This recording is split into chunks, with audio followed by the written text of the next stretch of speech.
You already know what it is. You are now tuning in to Damaged Goods. Hey, make sure you tap that follow. Oh, yeah. Make sure you subscribe, like, share. We're going to keep getting bigger and bigger. Damaged Goods, but you know I still got the value. Did it by myself, I made my name without you. Yeah, I got a game on lockdown, ayy. See me when I'm chilling at the top now, ayy. I'ma tell my story. I don't give a fuck, you can watch out. Mind over matter, I'm telling the truth. Been through the worst, I got nothing to lose. Talking to me, better watch what you say. I am the one who don't play with no games. Velocity, property of my own shame. Militant minded and sick in the brain. Tuning right now, I don't need to explain. Maki on fire, now you know my name. Ayy, yo, ayy. Damaged goods, okay, wait, damaged goods, okay, wait, okay. Damaged goods, but you know I still got the value. Did it by myself, I made my name without you. And I got the game on lockdown, see me chillin' at the fucking talk now. I'ma tell my story, I don't give a fuck, you can watch now. Damaged goods, but you know I still got the value. Did it by myself, I made my name without you. And I got the game on lockdown, ayy. See me when I'm chilling at the top now, ayy. I'ma tell my story. I don't give a fuck, you can watch now. Yeah. Hey, yeah. Hey, what? Yeah.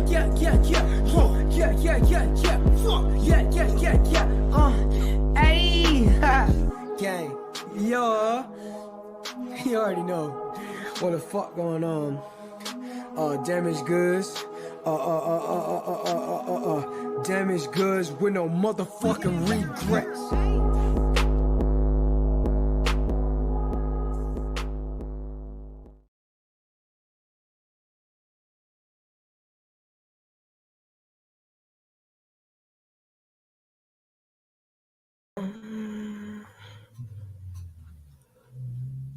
Hey y'all, what's good?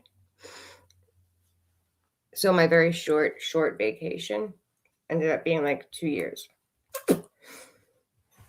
I have nothing else to say about that except for I'm really lazy. So how y'all been? What's up? Hi, I love you, Pats. Hey, Rhonda. Can y'all hear me? Everything good? I'm smoking in the house and my hubby can't yell at me.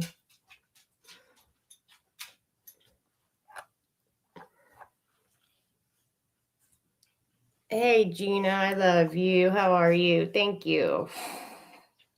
Robin, hey, what's up? I am very happy to see y'all. It's been a very long time. I've been trying to get back into motivation mode. And every time I am just about to start doing this again, something ends up happening and I don't.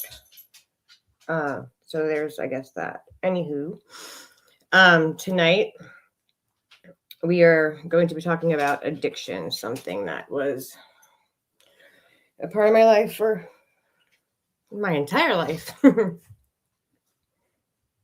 Thank you. I'm happy to be back. Yeah, she's here.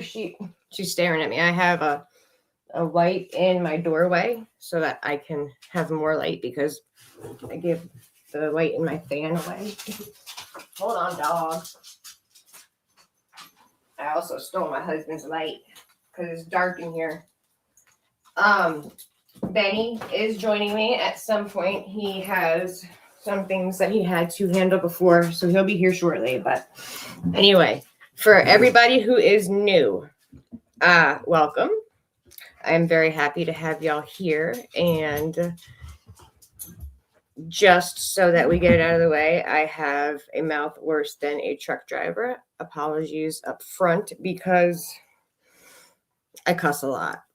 That's just the way life is. I do apologize. I know a lot of people do not like and appreciate it. I guess, like I said, I'm sorry up front. Everybody, if you're offended or upset or yo, what up, Matt? If anything ends up being a little bit too deep for y'all, just say goodbye and I'll see you next time. I won't be offended, won't be upset, won't be none of that because I get it. Shit, that's just the way shit is, right? Anyway, where the fuck you at? So all my OGs up in here, thank you for hanging out and being here for me. I know it's been a long ass time, and I'm sorry for that. Anyway, so back before my before my vacation, I was doing a lot of domestic violence lives, and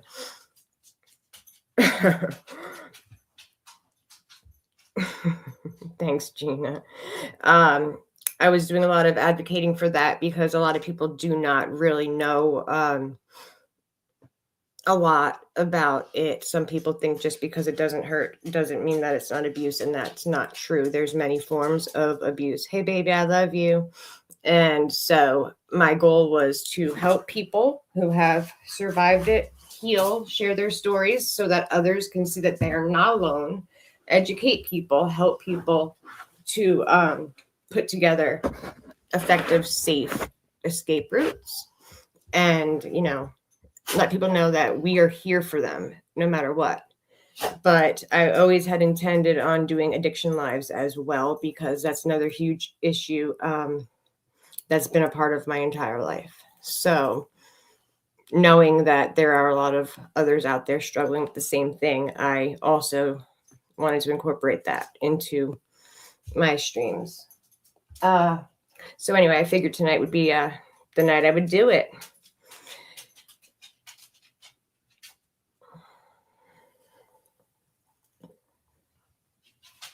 Oh, thank you. I love y'all too, man. I do. I've missed y'all. So anyway, at any time, if anybody has questions, feel free to ask, because I'm like ask whatever you want. I will say whatever. It don't matter to me one way or another. I have like no fucking secrets, and I'm not afraid to tell the truth about any of the bullshit that I've fucking done. So absolutely, by all means, just ask if you have any questions.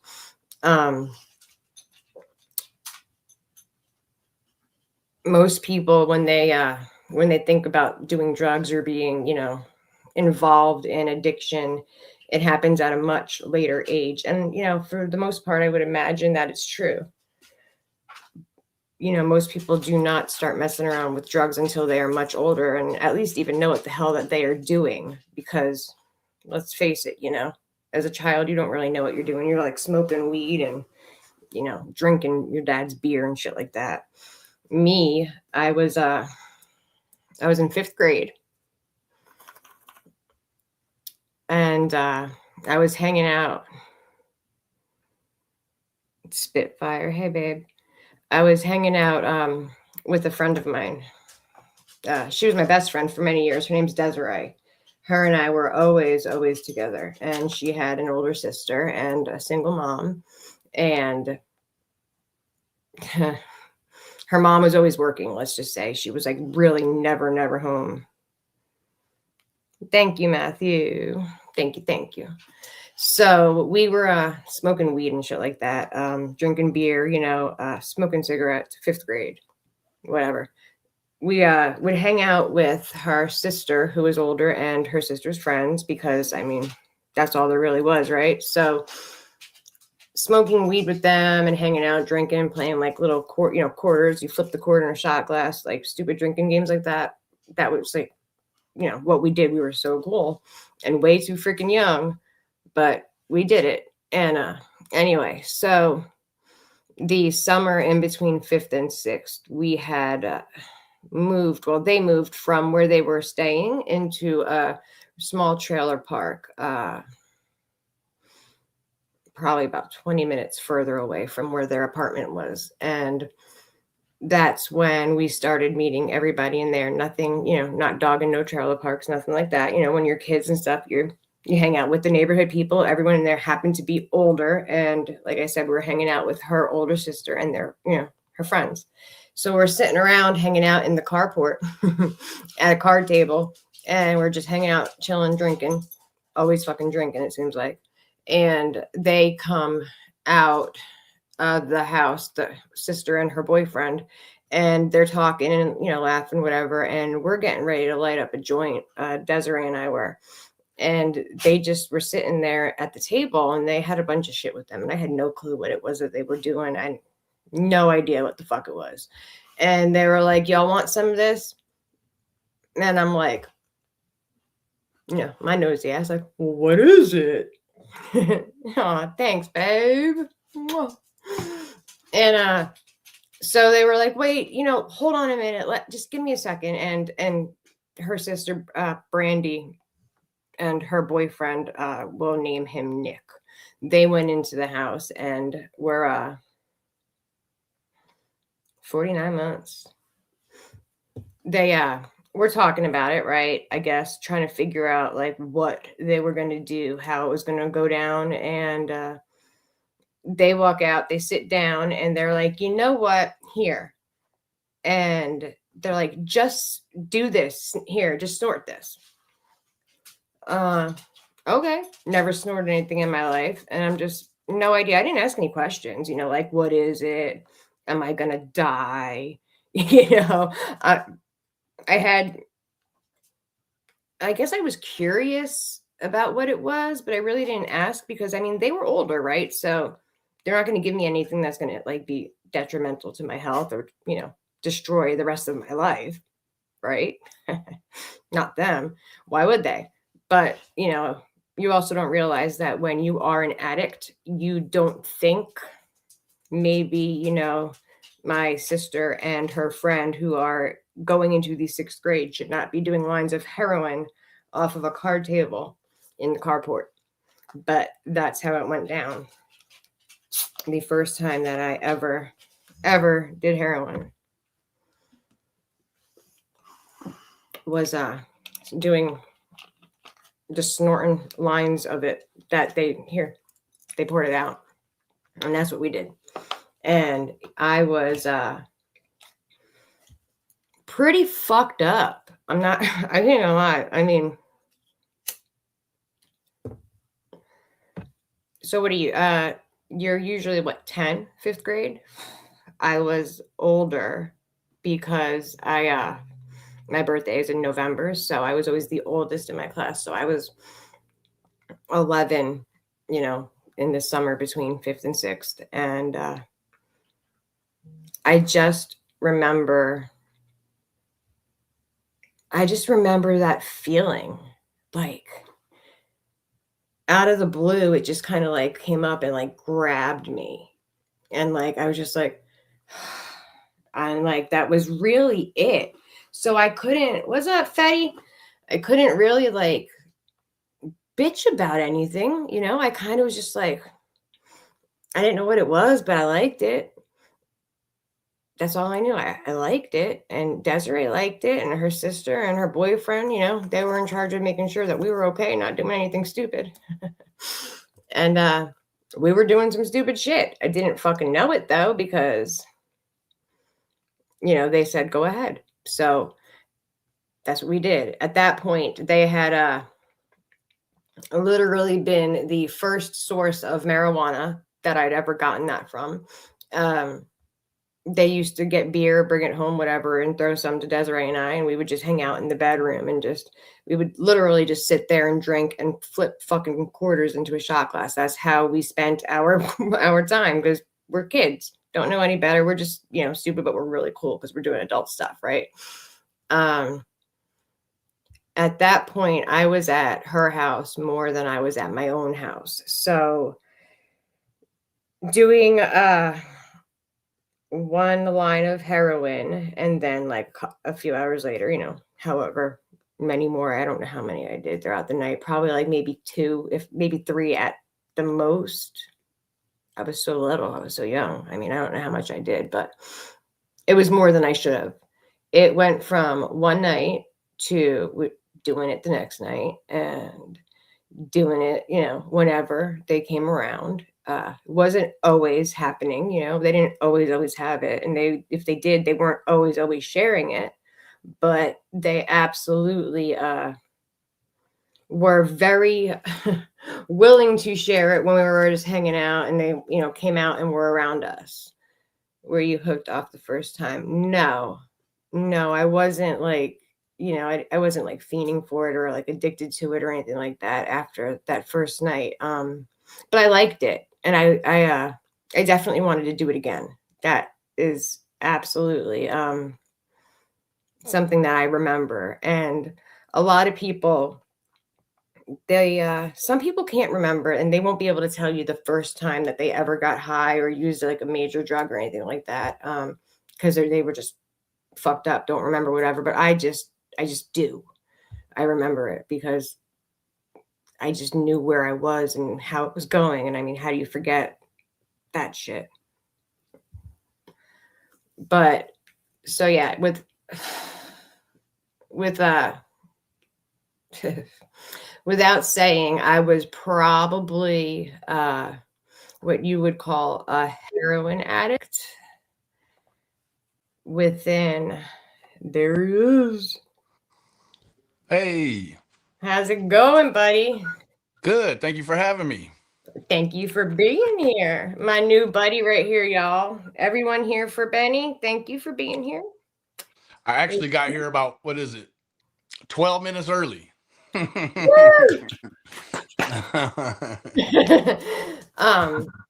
So how was your day? Good? It was one of those days. Yeah. What happened, Spur? It was one of them days. I'll be glad when tomorrow comes. So you probably, I don't know if you heard or not, but I just told them about my first time, and I can repeat it in a minute. But sure. Do you remember your first time ever using anything other than weed? Yes. Mm-hmm. I do. I was like one of those holdouts, right? Like, I didn't start drinking young. I didn't start smoking cigarettes young. The first time I did anything more than smoke weed, it was at a wedding, and my dad, he rest his soul, he pressured me into it, and then it was like that the fire was ignited, right? Right. But I come from a family where that at that time it was acceptable to use with your kids, you know. Right. Yeah. Mm-hmm. So what did you think? Thank you, Matt. Huh? What did you think of it? You know, at first I wasn't in love with it, you know, and it was one of those things that it was because of the family dynamic and the way cocaine was at the time. It was like try again and you will succeed. And yeah, you know, and then it quickly became like this poly thing, right? Like if you had a drink, you had to have some Coke. If you had some Coke, well, you were definitely going to drink. And then the weed and, you know, all the things kind of interwoven. But I can remember back to the first time I had a drink, and I don't remember a lot of my childhood for various different reasons, but I remember being 6, almost 7, and this was when the box wine was the craze. I can remember in the middle of the night being caught by my mom. I would stick my head under the spout and just squeeze it. Right. And I remember she came, Benjamin, what are you doing? And then it was like, that was just ingrained in my mind, you know? So I was almost 7, and it wasn't that I was I like the taste, right? And thinking back like that, some people, they like to drink for the effect. They don't like the taste, right? Looking back, like I like the taste of it. So it was kind of that precursory part of it all that kind of set it up, you know? Not even hating, because I always did love that boxed wine. I didn't care. Yeah. You know, up north they actually do boxed Fireball. Oh, really? Mm-hmm. Nice. That was my best friend for a very long time. Nice. What were you what kind of wine?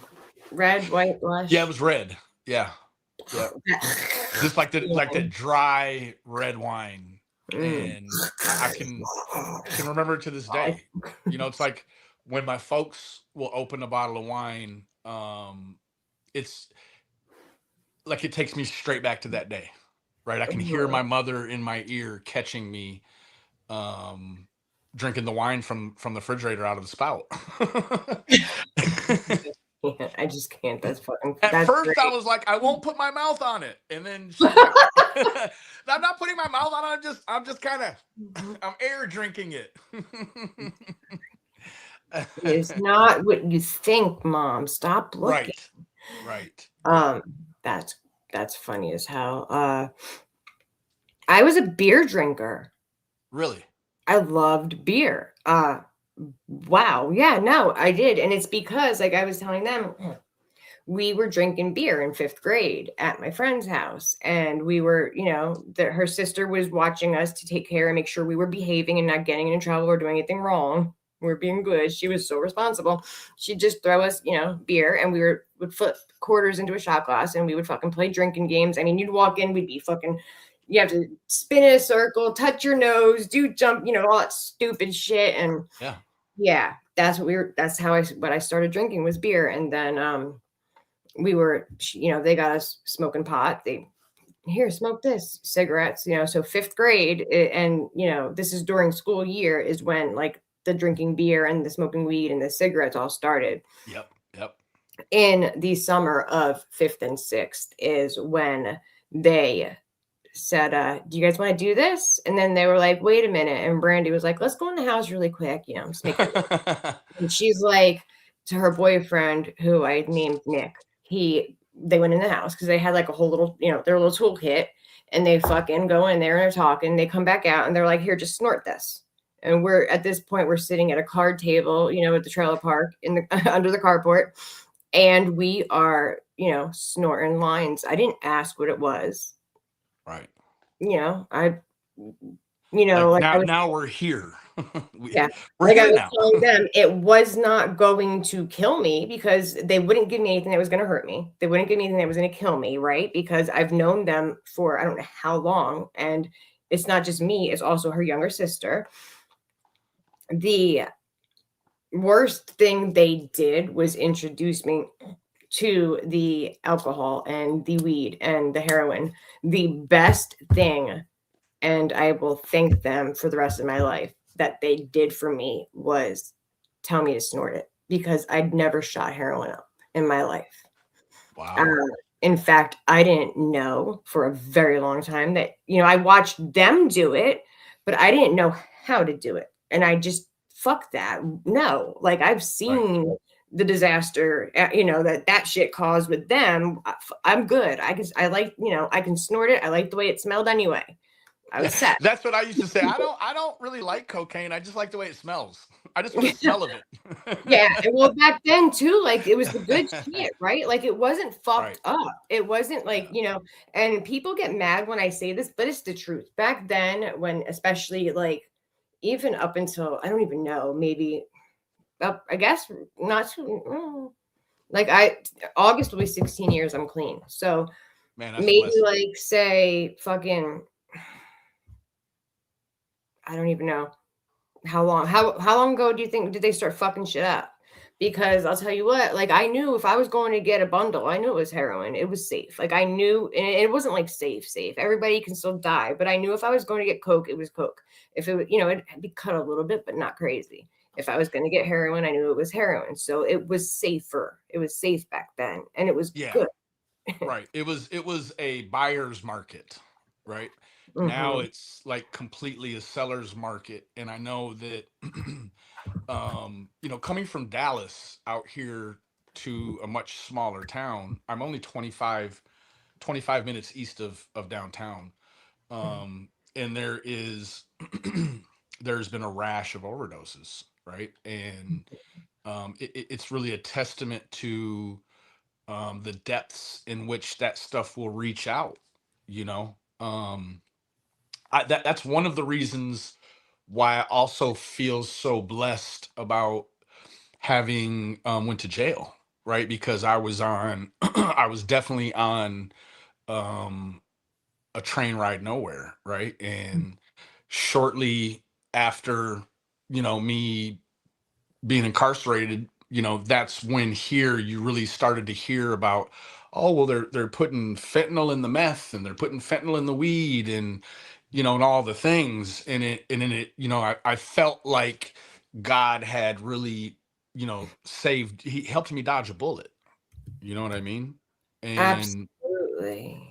yeah, Um, I'm so blessed. So what- blessed. it's that trank shit that they use now. The elephant trank stuff. I don't know what it's called everywhere. I mean, there's Yeah. all names of all these different things, and I have no idea what it is, but like people are like taking a Xanax pill, like a bar, and they're dying and nothing's saving their lives, and nobody understands. You don't just drop dead from a fucking bar. It just doesn't happen. No. But they're pressing it with all that fucking shit. And I don't understand it because why? You're gonna make your money. A junkie's a junkie, a junkie. They're coming back. Don't kill Yeah. me and I'll be back, I mean, I think that, like the idea of the Narcan was, a beautiful thing, right? And even in my profession, we keep it in the glove box, right? Mhm. But nowadays, I thank God I've never had to administer it, but you see on YouTube, for instance, they're having to hit people with 3 and 4 and 5 different doses of Narcan to bring them out of this fentanyl and these other synthetic opioids. And it's scary, it's very scary. But for me, like I just can't, I can't thank God enough for having delivered me to jail and away from that, like it's truly, it was the best thing for me, right?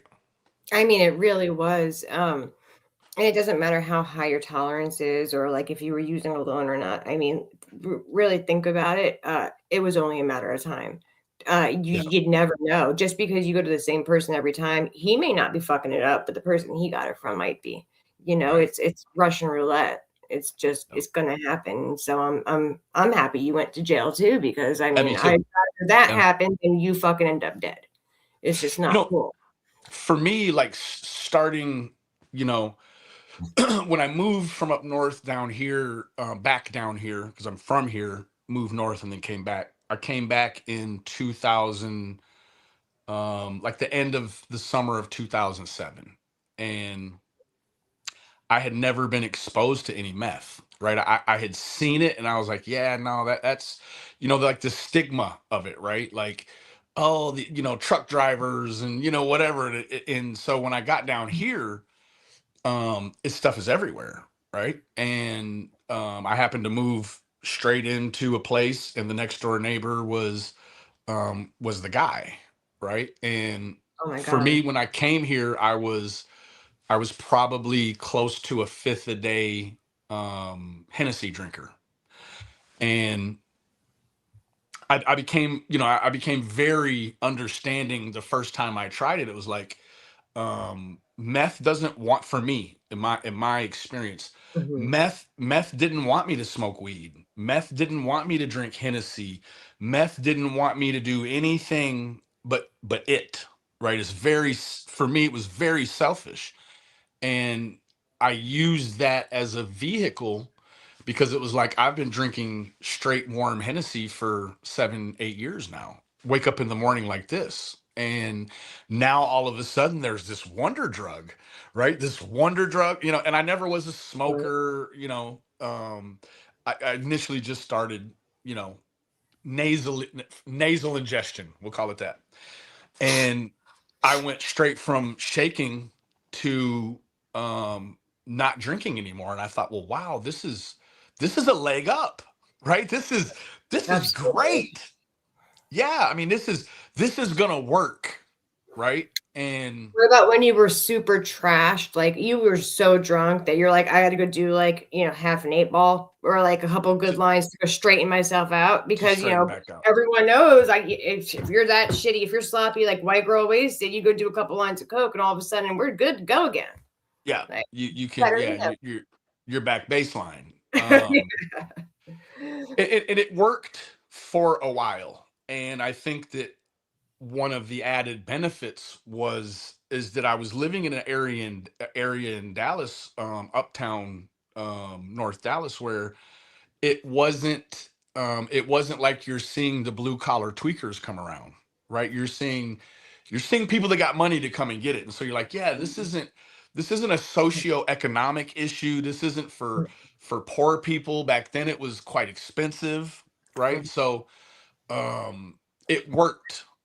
And like I said, one of the added benefits is, for me, um being involved with music and film and different things, it sort of accentuated those things, right? It made the music sound way better. The creative process was, much, much deeper. You could pull things. It was just performance enhancing in every way. Mhm. And then, of course, it would make you a sexual tyrannosaurus, right? So it's like this Y'all is hear that? every He was king dingling. this is everything I've ever wanted, and I don't have to drink anymore, right? Mhm. And it worked good for about a year, and then enter in the family divisions. Mainly that was the thing. It was the divide in the family. They're like, hey, you're over here, we know you're using something, and I Yeah. was not capable of being honest. I'm like, no, this is me, right? And that was back at a time where must be the recipe was different, because it wasn't gonna knock the weight off of you. It wasn't gonna make you look like a zombie. You could maintain your weight, and you could still fool people, right? Functioning, Today, everything was good. It was like, and yeah, it was a clean high. today, like, you do it one time and these people are wandering around, they look like zombies. So it it, Oh, it within a year, or a little over a year, not quite a year and a half, I had reached a point where I was like, I'm done, right? Like, I've been gone all these years, and now I'm back here with, my core family, and this is what I have to show them, right? They when I was drinking, it wasn't really a problem, right? Because a lot of my family are, active drinkers. So to drink wasn't the issue. And no one was as enthused with me stopping drinking as I was, right? They're like, yeah, yeah, yeah, no, this is not good. So I went to a blue collar rehab here in Dallas, and I did the 28 days, and then they had a halfway house that was 30 days after that. So I went straight from the facility to the halfway house, and I did 28 days, and in 2 days they're going to put me out, right? And I'm like, hey, I'd like to stay another month. So they're like, yeah, you can stay another month. So I ended up staying two more. I stayed 90 days in the halfway house, just because I didn't feel like my footing was firm, right? Even though I had been through, you know, I mean, I think I probably did 180 meetings in 90 days, right? Like, the baseline, a lot of sponsors will tell you is, hey man, to really set yourself up for success, you need to try to hit 90 and 90. You need to do 90 meetings in 90 days. 90 days. Um, Exactly. right. That doesn't mean hit two on Saturday so you don't have to go Sunday. It means you need to go to at least one every day. Mhm. And so I think I did probably Yep. 160 or 180 in 90 days. And then I went through the 90 days of the halfway house. And then I came out, and it was like, thanks, Matt. It was like automatic, right? The family's back there, they trust you around there. I mean, I never was like a thief of people's things, but Mhm. there's that stigma that comes with it, right? So now, Yeah. mom leaves her purse out, and it's you start to feel it, like, yeah, yeah, yeah, no, this is good, right? And I went along for a long time. I think I put 2 or 3 years down, and um, for me, the synonymous thread usually was, after my initial introduction to it, it was always a woman, right? Me and intimate relationships of the wrong type, the wrong kind of women. They bring it in, and then it's like, boom, right? You got sex, you've got fast women, you've got the lifestyle, and then bam, you're back on, Mhm. right? So the first initial relationship I had, and I think I tried to wait I didn't make it quite 2 years, because the sponsor will tell you, if you want to be real responsible in your recovery, you ought to try to wait 2 years out of recovery before you enter into something pretty serious. Mhm. And so I waited well over a year, met a beautiful Hispanic woman, and bam, I'm back on. Right. Well, this particular Hispanic woman, um, she kept it in the closet for quite a while, but then I realized, well, she uses intravenously, right? And that sort of was that segue into that lifestyle, and she's like, I was kind of like you, like I'd seen people do it, but I just turned my head and act like it wasn't going on over there. Like, that's not a thing. I'm not seeing that. And then she administered, my first intravenous dose, and it was unlike anything else. It was, at that point, it was the pinnacle of life, right? Like everything I spoke about before with just the nasal ingestion is now times 20 or 30 or 100 even, right? So, Wow. but what came with that, and I lived that lifestyle for a year and a half, her and I, and it was absolutely a nightmare. Um, every single day was a nightmare. Every night was a nightmare. Looking back, the blessing was that there was the the network was, we were plugged in a way where we didn't have to worry about clean rigs, right? Mhm. We didn't have to worry about reusing them or Mhm. sharing them or no wild stuff, and that was a blessing. Right. Right. um I think that it also enabled the situation, because there were times where, if you didn't have one for a couple of days, like, I'm not going to reuse one that I've already Right. used, right? Mhm. So went like that for about a year and a half, and then it was apparent by that time that there was really, there's a real issue.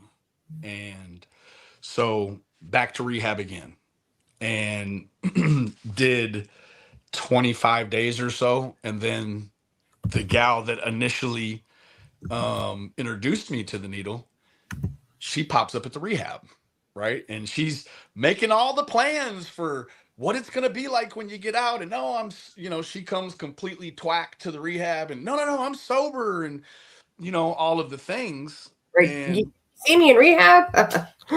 do what? Didn't you see I was in rehab? Yeah. Yeah. And so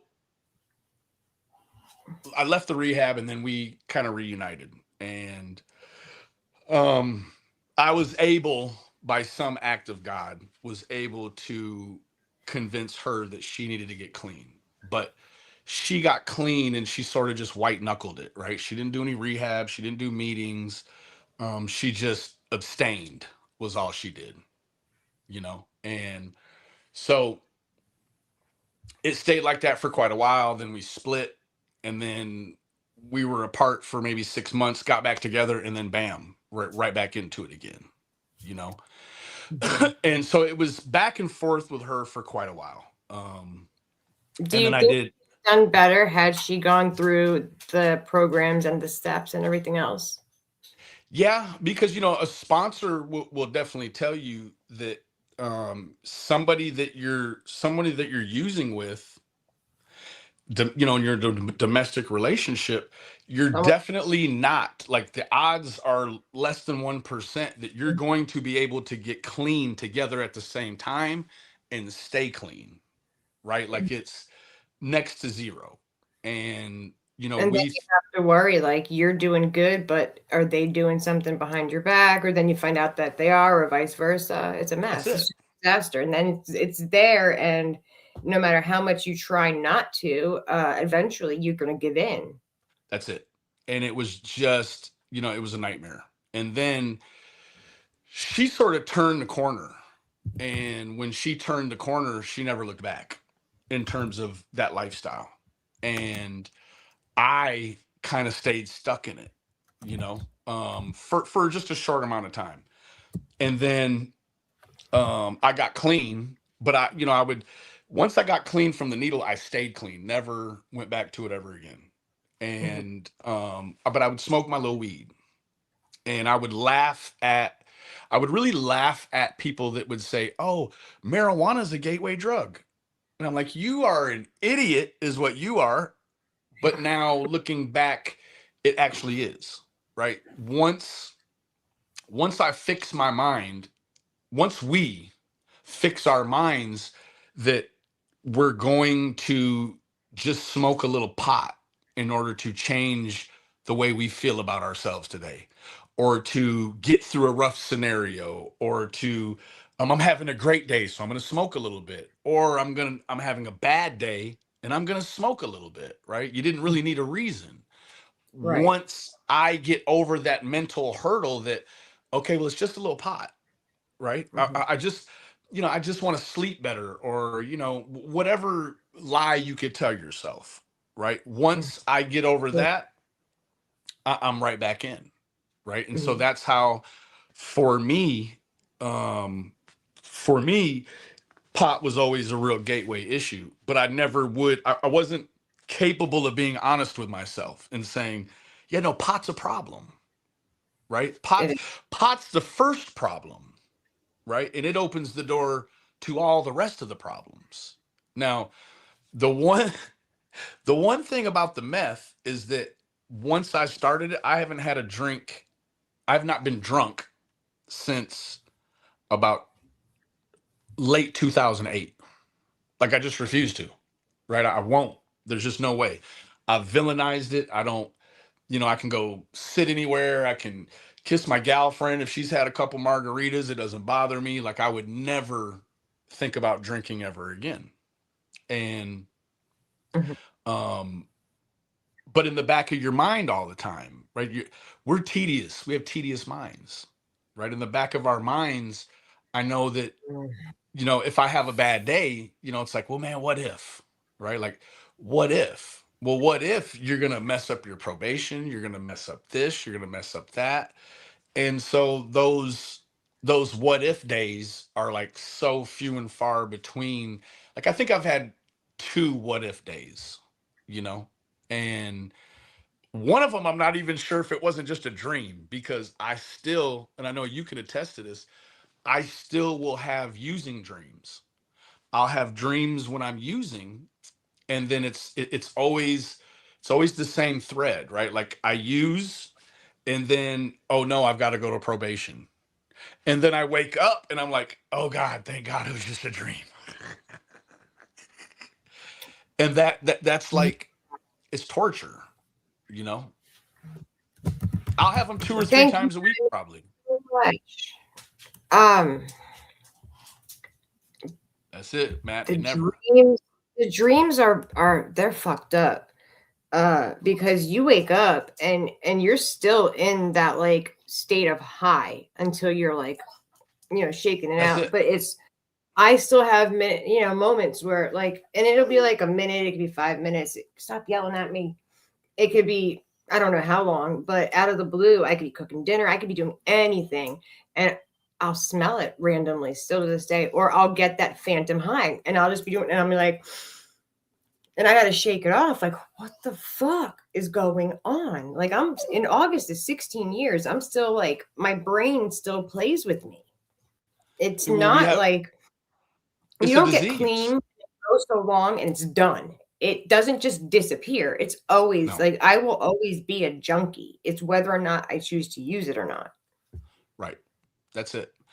And I think, I also, being a man that came from, like, I came from the kind of family where, if you were crying about something, dad might come around and say, hey, you want something to cry about? I'll give you something to cry about. And then so you're taught at a real early age, as a boy, to repress your feelings, right? You're afraid physically of showing certain emotions because of the fear of, well, I don't want him to give me something to cry. I don't want something to cry about. No. So I'll just hide it deep down, and then as I got to be a man, like, how do you undo that? Right? You really, you can't. And so I am sort of one of those quintessential men that I carry a load every day. You know, I carry a heavy burden, um, and I'm just okay with it, right? Ernie Shell said it one time. He said, "I don't ask, I don't ask God to relieve the weight. I ask Him for broader shoulders." He said that one time, and I was like, "This dude's a genius." Holy smart. No, he said, "I don't ask God to lighten my burden. I ask Him for broader shoulders." And I was like, "That's genius! Like you're singing to the choir, homie." Really? Oh my Yeah. God. Do you This guy. remember do you remember your progression? Like I was mainly a heroin addict from like 11 years old throughout, but you know, I did meth and I did coke and I enjoyed both of them. I don't actually know if I was like if my drug of choice was heroin anymore, or if it was meth, or if it was coke, or if I was just like I don't discriminate. You're One thing I can a tell poly you, and I user. know it sounds yeah, what Yeah. sounds really stupid is I wasn't a pill user. I actually looked down on pill poppers like I was better than them. And here I am a fucking like I'm a heroin addict. I'm a dope addict. You know, I love the burn. Like do that, and I'm just like Right. that burn, like fry my brain, kill my nose, don't give a shit. It's great, you know, like Yeah, cocaine. that's You how do it you know so damn much. it's working now. So Yeah. I don't really know where that mindset of like I don't do pills. Like what's wrong with you? I don't know where that came from, and I don't like. I mean, I assume that I'm my drug of choice was heroin, and I just kind of like I didn't discriminate. If you had one or two of the other things around, I would do it, but I was selective. I didn't do everything. But that was kind of my progression was like, you know, the beer, the weed, and then like the heroin, and then mainly heroin for most of my life until I was introduced. I think I was like late teens, early 20s when I was introduced to cocaine and crystal meth. I heard a heroin user that they were asked what it was like to use heroin, and they said what his response was, "It's like being hugged by Jesus." And I thought, Mm, wow, that is such a strong it's just a strong statement, right? Like how really and is. I yeah, right? And I can relate in a way, right? Because I think I probably clearly have some undiagnosed ADHD. So for me, one of the parts of the meth was that it would dial me in, right? It wouldn't wind me up and I can't talk and it would dial me in the right dose, right? In the right dose, it would dial me in and it would calm me down.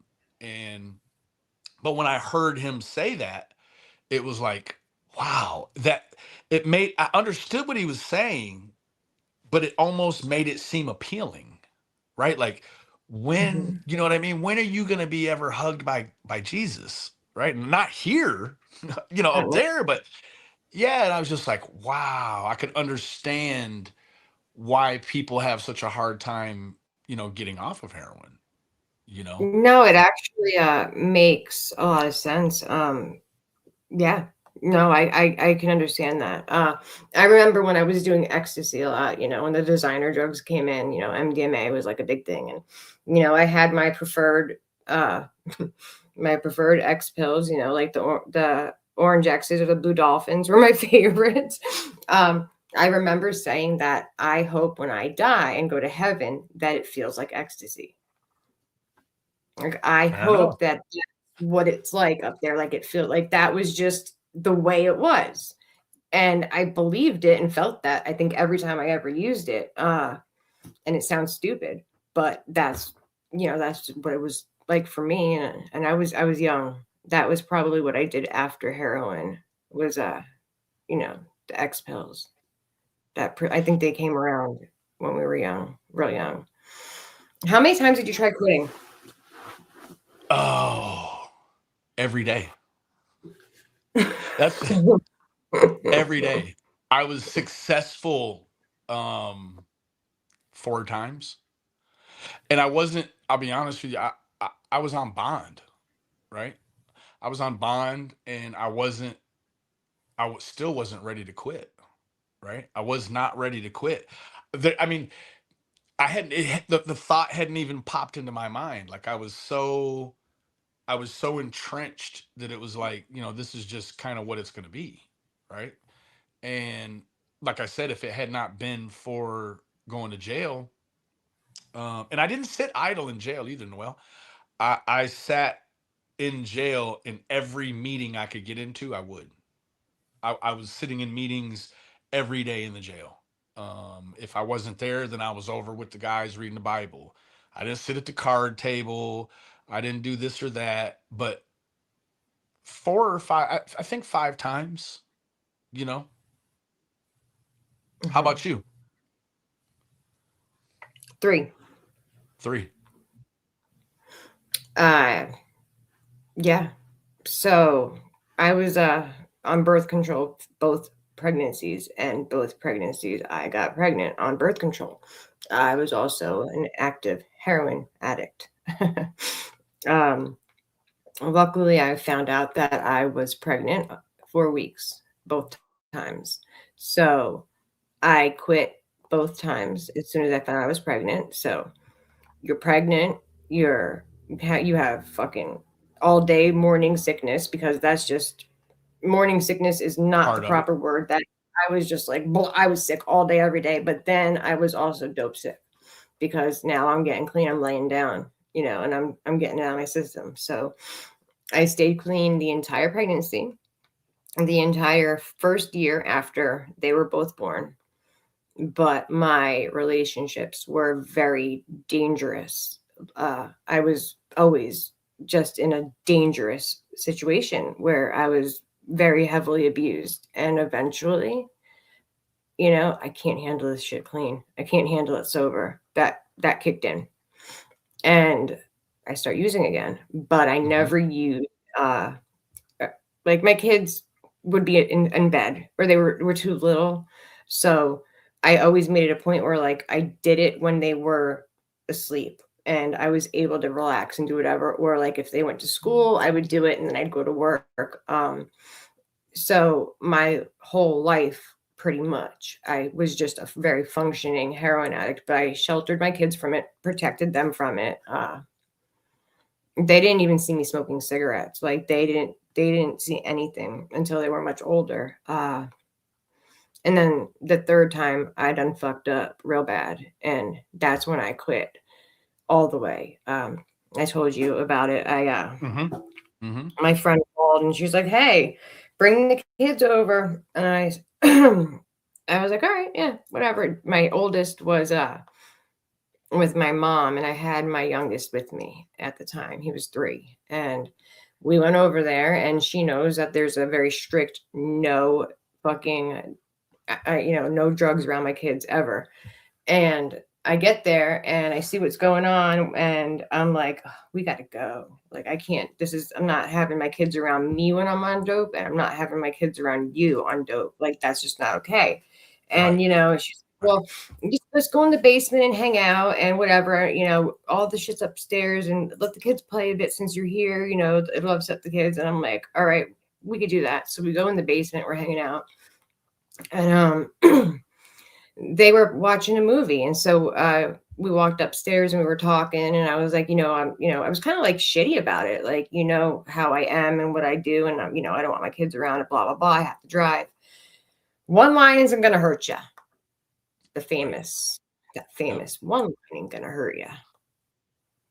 One line turned into, I don't know what, but when it was time to leave, we were walking down the steps in the front porch to go leave, and my car was to the right. And instead of going right to the car, thank God I went left. And I don't know why, but I kept walking. And how do you not see an 8-foot fucking wooden fence? I walked right through it and I fell. It collapsed on top of me and I was bleeding everywhere. It was a fucking disaster. I ended up getting a ride home and I was just very upset. Like my son, I got him in bed and did whatever I had to do, with him. But I was really pissed off at myself about it. It was just not okay. And That's it, Matt. day I called my parents. I said, "Hey, I have I need you guys to come over. I need to talk to you. I need help." And thank God for them. Yeah, no, man. That One if it was line. What did they say? One line is too many, and all the dope is never enough. one too many, yeah. And I was guilty of that shit too. Like I was like queen of oh come on, one line ain't gonna hurt. Just she'll be home in plenty of time. There's no okay. My if I didn't have my kids, as they would go to like my parents for like 2-3 weeks during the summer and whatever was going on, if I didn't have my kids, I was partying. And it didn't matter what time of the day I was partying because there was no children and I could afford to be an idiot and not have to worry about what I did.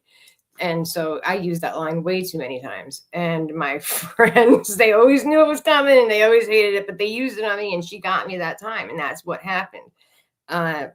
It was the stupidest thing I could have done. If I had gotten in my car, I'd have killed my son and I mean, I probably would have killed That's a us divine because intervention, right?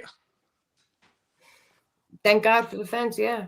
I mean, I Yeah. don't know that I saw the car. I mean, you're going down the steps and you see like, yeah, it could go to the bottom and then it goes to the left, like it curved and I see my car, but I was just like, we're going to take a detour, the road less traveled. And that was what it was. So I laid down the next day and my parents, they helped me and that was it. Never went back. Well, I wanted to many times, but I've never gone back to it. I never did the cutting down because you're supposed to like wean down. I never did that. Right. There's no such thing as weaning down. I didn't do any No. programs. You don't It wean was up court. either, so. If it was court ordered, I had to go once for court ordered, but I never did any of those programs, never did rehab, never did anything. I just always cold turkey and that's, I knew I had to do it like that. And if I decided to do anything afterwards as far as meetings, then I would, but I never did. I just needed to be clean and that's it. I think for me, one of the things, I mean, addiction takes everything from you, right? One of the things that it's always stripped me of is my self-awareness, right? And I don't mean just like, okay, well, there's a microphone here and there's a window here. No, like the components that make up who you are, right? Like your personality, the things things of that nature. All the other times that I tried to get sober, even if I thought I was working the program to the best of my ability, I always was leaving something out, right? It was, well, I didn't want to tell my sponsor this because it's embarrassing, or, I don't want to tell the doctor this so that he could prescribe me the right medicine or whatever it was. And in Right. this time, I now every day, like I'm dealing with my character defects, right? Like I have some glaring character defects. And one that I'm just really stuck on is um, it is my inability to accept praise, which is a really Yeah. strong one because as a recovering addict, we're at least once a month, we're going to find our, if you're clean, at least once a month, and people know your sobriety date, at least once a month, you're praiseworthy, right? So for Mhm. me, my issue is I don't like when people say attaboy or man, you're doing great, right? It just kind of makes me feel weird, you know? And so I've Right. been stuck in this sort of, back and forth with my tedious mind on how do I truly accept praise, right? And what I'm dealing with is like, I'm sober today, 22 months. Everyone that's plugged in with me that loves me, they're like, oh man, great. But at what point am I just doing what regular people do? Right? At what point do I not need a praise? Right? At what point am I just functioning on your standard American adult level and that I don't need a praise? You're a good boy, another 30 days, no drugs, no alcohol, no, you know what I mean? And my sponsor and, a lot of the people that understand what I'm going through, they're like, listen, man, you have to accept your praise, right? You can't keep people from wanting to tell you how great you're doing, right? You can't rob them of that. So Right. that's one of the things, and it's getting easier as time goes by. It truly is. Like the past couple of months, I've even posted like, well, today's my sober day, and it's just filled with praise. And I'm not gonna lie, April 23rd, baby. Any Pats knows it's her birthday. It gets easier, right? It gets easier, but at the same time, my tedious mind says, well, I don't want it to get too easy, right? I still want there to be, I don't want to go all in, and I don't know why, right? Like, and that's probably another character defect is I don't want to go all in where I'm like, oh, thank you so much, like, because I feel like that sort of uncomfortability with accepting praise is a little bit of who I am, right? Like I Mhm. don't like to receive presents during Christmas. I just want to I want to get the good feeling from giving them, right? It's sort of that in Yeah. its base design, right? Mhm. So That's me all day, every day, and my husband hates it. But I don't like getting not like compliments. I do not. I am like I always want a second opinion thank you, I before I do appreciate it. anything. Uh-huh. But yeah, no, gifts are awkward. I want to give the gifts, just like you said. I don't want That's to. it. It's just I'm not used to it. I've never had it in my life. I've never had the compliments. I've never had anything positive. So to go from that, just trying to get through life and stay clean and do everything you have to do, to all of a sudden you're with somebody who him and his family want to give you shit every time they fucking see you, and you're this and you're that and you're Yes. beautiful and I love you. Just like I don't know how to fucking make it work. I don't know how to process it. It's not normal. I still don't like it, but whatever.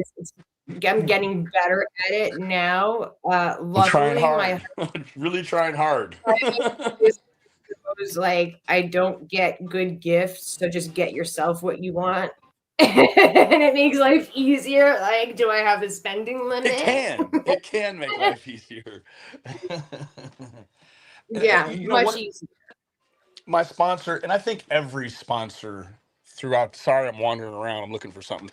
I think every Yeah. sponsor throughout the course of all of my attempts to get sober have always told me, your sobriety is like an athlete, right? Soon as you decide you're done with it, you throw it in the closet with all the things that you don't need to use every day.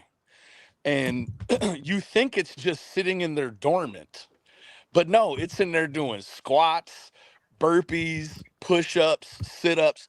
And as soon as you feel like you want to be cute and crack that door, it comes rushing out and now it's stronger than it ever was, right? I mean, Yeah. absolutely.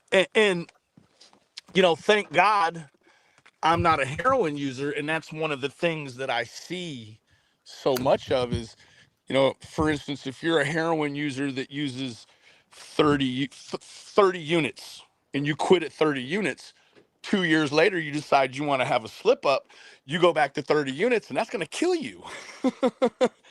Right? No, that would Because you're be dead. insane. That's how overdoses happen. So Yeah, it's you think dangerous. that, oh, this is what I was using, I can use it again. I can Absolutely just not. jump right back to it. No, you cannot jump right back to it. Just 15 years No. later, clearly. Yeah, But no. when I did start using again, like even after, the whole pregnancy and, the year afterwards, I still was, and it's probably because I was snorting it, that it was that much safer-ish. But at the same time, I was still not going back to where I was. I'm not going to do a whole Right. bundle at one shot, like Right. that is just not going to happen. So I would just make, do my little lines and get back to wherever I ended up. Then I never had like a goal like to be where I was before or to be further than that or whatever. It's just I did it just because I was an idiot, and however it ended up being is how it ended up being as far as what I was using. But I do think that a big part of why I did survive it and didn't overdose is because I was not booting it. And that may very well have been a huge reason as to why, because I mean, you cannot physically shoot up the amount that you snort. It's just that will No. kill you. Yeah. Yeah. I know for me, one of the biggest things that was a catalyst other than fast women was I have been diagnosed, with my psyche stuff since like 13 or 14. And I would go through these stints when I was younger where you get up on the horse, you start feeling good, everything starts looking the way it's supposed to, and your emotions, you can regulate them. And then I would say, you know what? I feel great. I don't need this anymore. I don't need to take these pills anymore. And most of the time, I could just ride the wave. But then life would do its lifing, and then all of a sudden, bam, now you don't have that safety net. I didn't have the safety net under me. And quite naturally, so what are you going to do? You're going to go out and use, right? You're going to do what you can to make yourself feel better. I never once used drugs so that I could feel worse. It's always to feel better, right? That's like the caveat, right? Like you never use like, you know what, I'm doing this in hopes that I can ruin my life and feel terrible. No, you do it to feel better. So Yeah. once I was Absolutely. really I feel like capable today. once I really understood how all of those things worked, I was, now I'm able, like I understand that there is 99% sure assurity, I'm going to have to stay on these psych meds for the rest of my life, right? In order to keep the to keep the quality of life I have to stay on this medicine. Staying on that medicine, it keeps me from riding the wave. Right now, I have the choice, right? And my choice is to stay healthy. You know what I mean? And I think that was probably one of the biggest hurdles was like, I have brothers that aren't on medicine, but maybe they should be, right? Here I am, like my life is a complete landfill if I'm not on medicine, right? And my mom would say, well, guess what? Like if you had high blood pressure, you have a choice. You can take it or you can die. And that's sort of where I've landed, present day with the psych meds is like I can live the quality of life I have right now. And if I don't want to take them, I know what to expect, right? I can expect complete meltdown, misery, all of the things, So I call it, they're magic pills. Complete meltdown. You lost me there. Yeah. Can't handle No. that. No. So people, I've heard a million times, why don't you just quit? Like, what's so hard about it? You don't have to use drugs. Why don't you just quit? It's not that easy. Clearly, No. you've never been on drugs before, and I'm happy that you've been blessed never. But why don't you just quit? Because Hey, if it was that easy, we wouldn't need rehabs. We wouldn't need methadone, Suboxone. We wouldn't need none of that stuff, right? If it were that easy to just quit, you know? Um, it's very hard. And so I've never done the methadone or the Suboxone or any of that, but Matt, he did. And I mean, I looked at it as I was trading one addiction for another, because I know people now that they can't get off the shit, and they've been on it for years. Well, at least I'm not doing dope. But if you traded one for another, you're not doing dope, but it's still not good for you. You're still addicted. Right. So I wasn't really like, I didn't do that, but I traded it for alcohol. Thanks, Matt. Right. Something to crutch on, you know? I needed something. Yeah. You know, like, I know everyone's seen it, right? Like they paint it as a glorious thing, like in, you know, like Cheers, for instance, right? Where we're all, you know, like those guys, they're in there drinking because a lot of them, because they're having bad days. Some of them are in there because they're having a great day, and a little scotch and some beer is going to make it that much better, right? Like I was never one that was going to use drugs to celebrate. Like I used drugs because life was in a downward trend, and it's like, this is just, it's what I know. This will make me feel better right now. I don't have to wait up to 90 days for the medicine to start working. I can go use right now, and it's going to fix everything. But that's the disillusionment, right? That's your addiction lying to you, telling you, hey, if you just come over here and visit with me, right, I can fix it all. And it did, because Right. I was getting my ass beat on a daily, but I didn't care as much as I did when I was clean. You know, if I was like, you know, if I had a decent amount in me, you know, I still didn't love it. And I was still, you know, like it wasn't good. There was no exception. It's not an excuse, but I can't fucking handle it. Like, I can't handle this shit. He's making me crazy. I'm going to lose my fucking mind. Like, there's a hurricane and a tornado in my head at the same fucking time. And I'm just going to, you know, I can't do this any fucking more. I don't know what to do. I need to do something. And I did. I can't handle this sober. And that always was why I continued to go back. And it sucks because I wasn't strong enough to fight that, but I was strong enough to throw hands with a dude twice my size. But I had to, because if I didn't protect myself or my kids, who the fuck was going to do it? Right. And I think, you know, women certainly have a lot of different pressures and triggers for why they use that I think a lot of men don't have. You know what I mean? Because like I was saying before, the way I was raised is I was raised to be emotionless. Whereas it's okay for girls to cry if they scratch their knee, or if someone pulls their hair at school or whatever. It's okay for a girl to cry. And when they go through the stages of, you know, becoming a woman, I think that women have a lot of added pressure and triggers that make it harder as an addict to get clean. And so I look at some of these women that I do groups with, and, you know, meetings and stuff, and I just like, wow, right? Like, you came from I thought I was in the gutter. Like, baby, you was in the gutter for real, right? Like, and I'm always so appreciative, because a lot of women have a different story than men, right?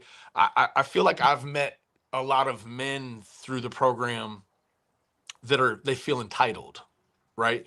Or maybe they've plateaued in their sobriety where they become complacent, but they're still sober, right?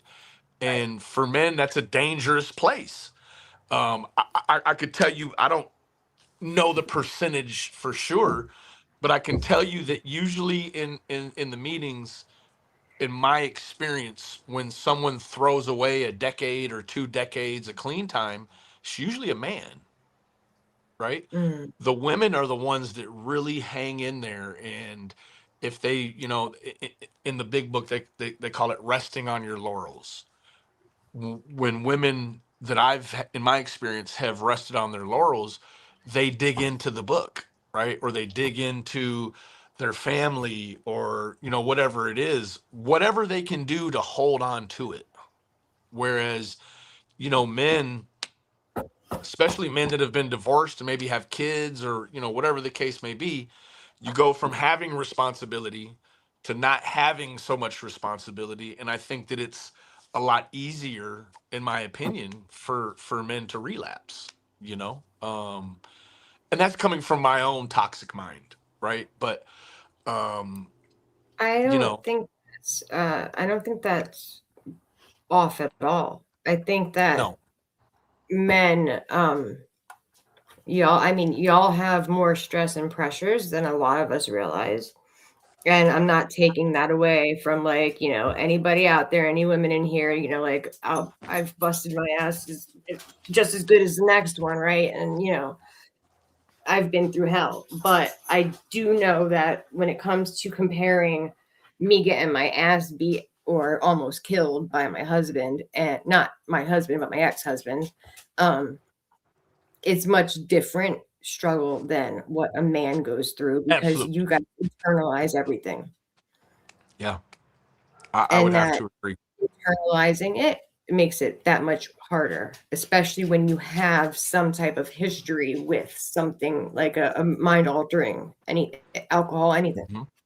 Yeah, yeah, absolutely. And I think that there, a lot of um I think that a lot of men, that they feel like they have to suffer in silence. And it wasn't really until in my 20s, where my addictions were really firing up, that I felt like I actually had like familial resources, where someone's like, "Hey man, if you're having a problem, you can come to me."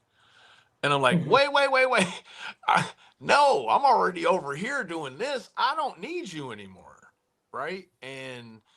Um, and I can tell you that in my family, they put up with me for so long, that when my sister, rest her soul, when she entered into her addiction in her late 30s or early 40s, um, they had no time for it. Right? They gave me all the real estate in the world, but then when she fell into it, the whole scenario was different. It was like you said, like we talked in the text. It was like immediately tough love for her, right? They pampered me through, the first almost half probably of my addiction. When she entered into her addiction later in life, it wasn't the same climate and terrain for her, right? They had enough, they've been dealing with me, off and on. And March 15th, I'll be 47. It's sad to think that I've dealt with addiction longer than I hadn't, right? Like, That's what I say all the time. yeah, Absolutely. yeah. 45, 25 years I've dealt with addiction. And I don't count those few years here and in between that I was able to scratch together to stay sober. All of that time it all blurs together, right? So from the age of 20, boom, to 45, well, 44, 45, here we are, and um now my life is a lot different. Now I have people that depend on me, and I never really, even when I was out there bad and had kids and stuff, unfortunately, I didn't feel that. Right. Right. Right. I was so bad in my head. I didn't feel like people depended on me.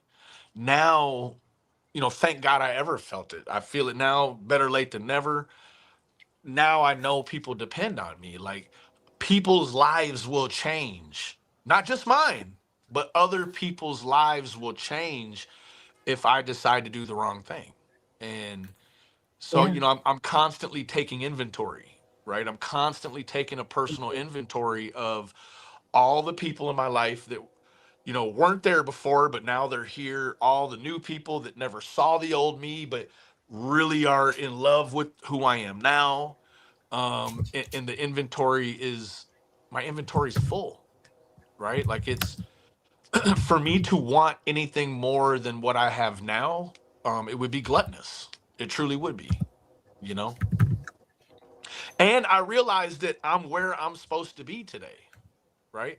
I don't daydream about, well, you know, if you'd have stayed playing basketball in high school, maybe you'd be over here. No, I don't know. Like, I'm where I'm supposed to be at, and I am absolutely enthused with it. I love that. I can't tell you how many times I have sat there and been like, you know, when the time comes that, you know, it's the end of the road and I'm taking my last breath, man. and I'm gonna be looking over my life, and I don't have Thank you, anything Rhonda. that I can brag about to myself. I'm not proud of anything. I fucking destroyed my life. Look at what I did. Look at what I went through. I went from like one thing to another to finally, like, I got when Matt and I got married, we were 38. You know, 38 years of my life like was a disaster, and it was always like all I did was fuck up. And no matter how hard I tried, I kept fucking up. Like, what was wrong with me? I didn't have to, but I did. It was like I didn't know how to do anything other than fuck up. And you know what? It's okay to come to rest at a place where you can admit that, right? Like a lot of people, you know, even sober people that have scratched together decades, they still, you know, a lot of them, I've met them, I'm just like, yeah, that dude has 23 years sober, but don't put me in a conversation with him, just me and him. I don't, you know what I mean? Like, he has glaring character defects that I don't want to deal with. I have my own, right? I have my own defects, and I'm Yeah. working on mine, right? And I definitely, if somebody taps me on the back and like, hey man, man, you should change a little bit of what I just saw, right? Man, I am working on it right now, ASAP. I'm not waiting till tomorrow to address it. I'm gonna work on it right now. And I think that one of the things that I was really jaded about when I came back to the internet was like, I already knew what it was going to be, Noel. It's like when you have disagreements with Yeah. people on the internet, the first thing they want to do is, he's not sober. He didn't find God. So I'm not wearing, I'm not wearing a, I'm not celibate. I'm not a preacher. You know what I mean? I'm mainly like everyone else. Sometimes my head You is a have little no thicker, idea maybe. how much money you cost me, motherfucker, calling that probation officer. If I could flick you in the nose, I would. Oh Sick, my sick God. thinking. Hell yeah. It's Sick thinking. too random. You know, piss test a month turns into fucking 5 in a week. Bro, they're $50 a pop. Motherfuckers need to stop. I became good friends with that probation officer real fast. I'll tell you what. I'm like, I'm done with this shit. How many times are And you I gonna test him? It's been a week, right. 5 times. He's coming every time. And you know what? Matt told me too when I came back, he was like, you're gonna deal with it, right? It's gonna happen to you. And it did. And he said, what's gonna happen is it's gonna draw you and and you know, your supervisor closer together. And that's what it did. Right? It actually, so, you know, but that's one of the things I was like, you know, how am I gonna feel when the first person tells me that I haven't found God, I'm not working an honest program, and I'm not sober, right? Like, how am I going to feel? And it's actually become a vehicle to push me up higher, right? It's like, okay, um, I'm not a saint. I'm not here saying I'm a saint. I'm here saying that I'm sober. I found God. He was right where I left him, right? Thank God. Just I be knew the road clear. back to find him, and I'm working an honest program. Outside of that, like, whatever whatever somebody with a little circle profile with a daisy that says, red rump roaster or whatever. I don't care what they think. I really don't. And, Mm. I'm not going to say that I don't visit portions of YouTube where, there's a lot of drama and people absolutely like one comment makes them fire up a live stream. Like I used to be like Mhm. that and I don't care anymore. Right. Um, that's Yeah. that's it. They're helping build an awkward relationship where they're like, hey, you you have this fundamental right to be able to say whatever. And I don't come here and do no cussing. I'm not nothing like I was before. I don't come here and do no cussing.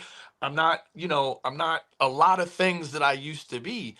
And so it's completely impossible for these people to affect my real life once we get to that sort of molecular level with the PO and myself, right? Thank you, Rivers. And so Yeah. yeah, I mean, The PO, if as long as you are good and honest and you are upfront with them, like when I tell you, like she gave me her cell phone, we were talking all the time. The only one time she didn't call me, she called him, was like, I don't know what happened, but I was told that you and Noel got into a huge fight, and you went out with some chick into a bar, and you guys were drinking, and you're doing fentanyl and all this other shit.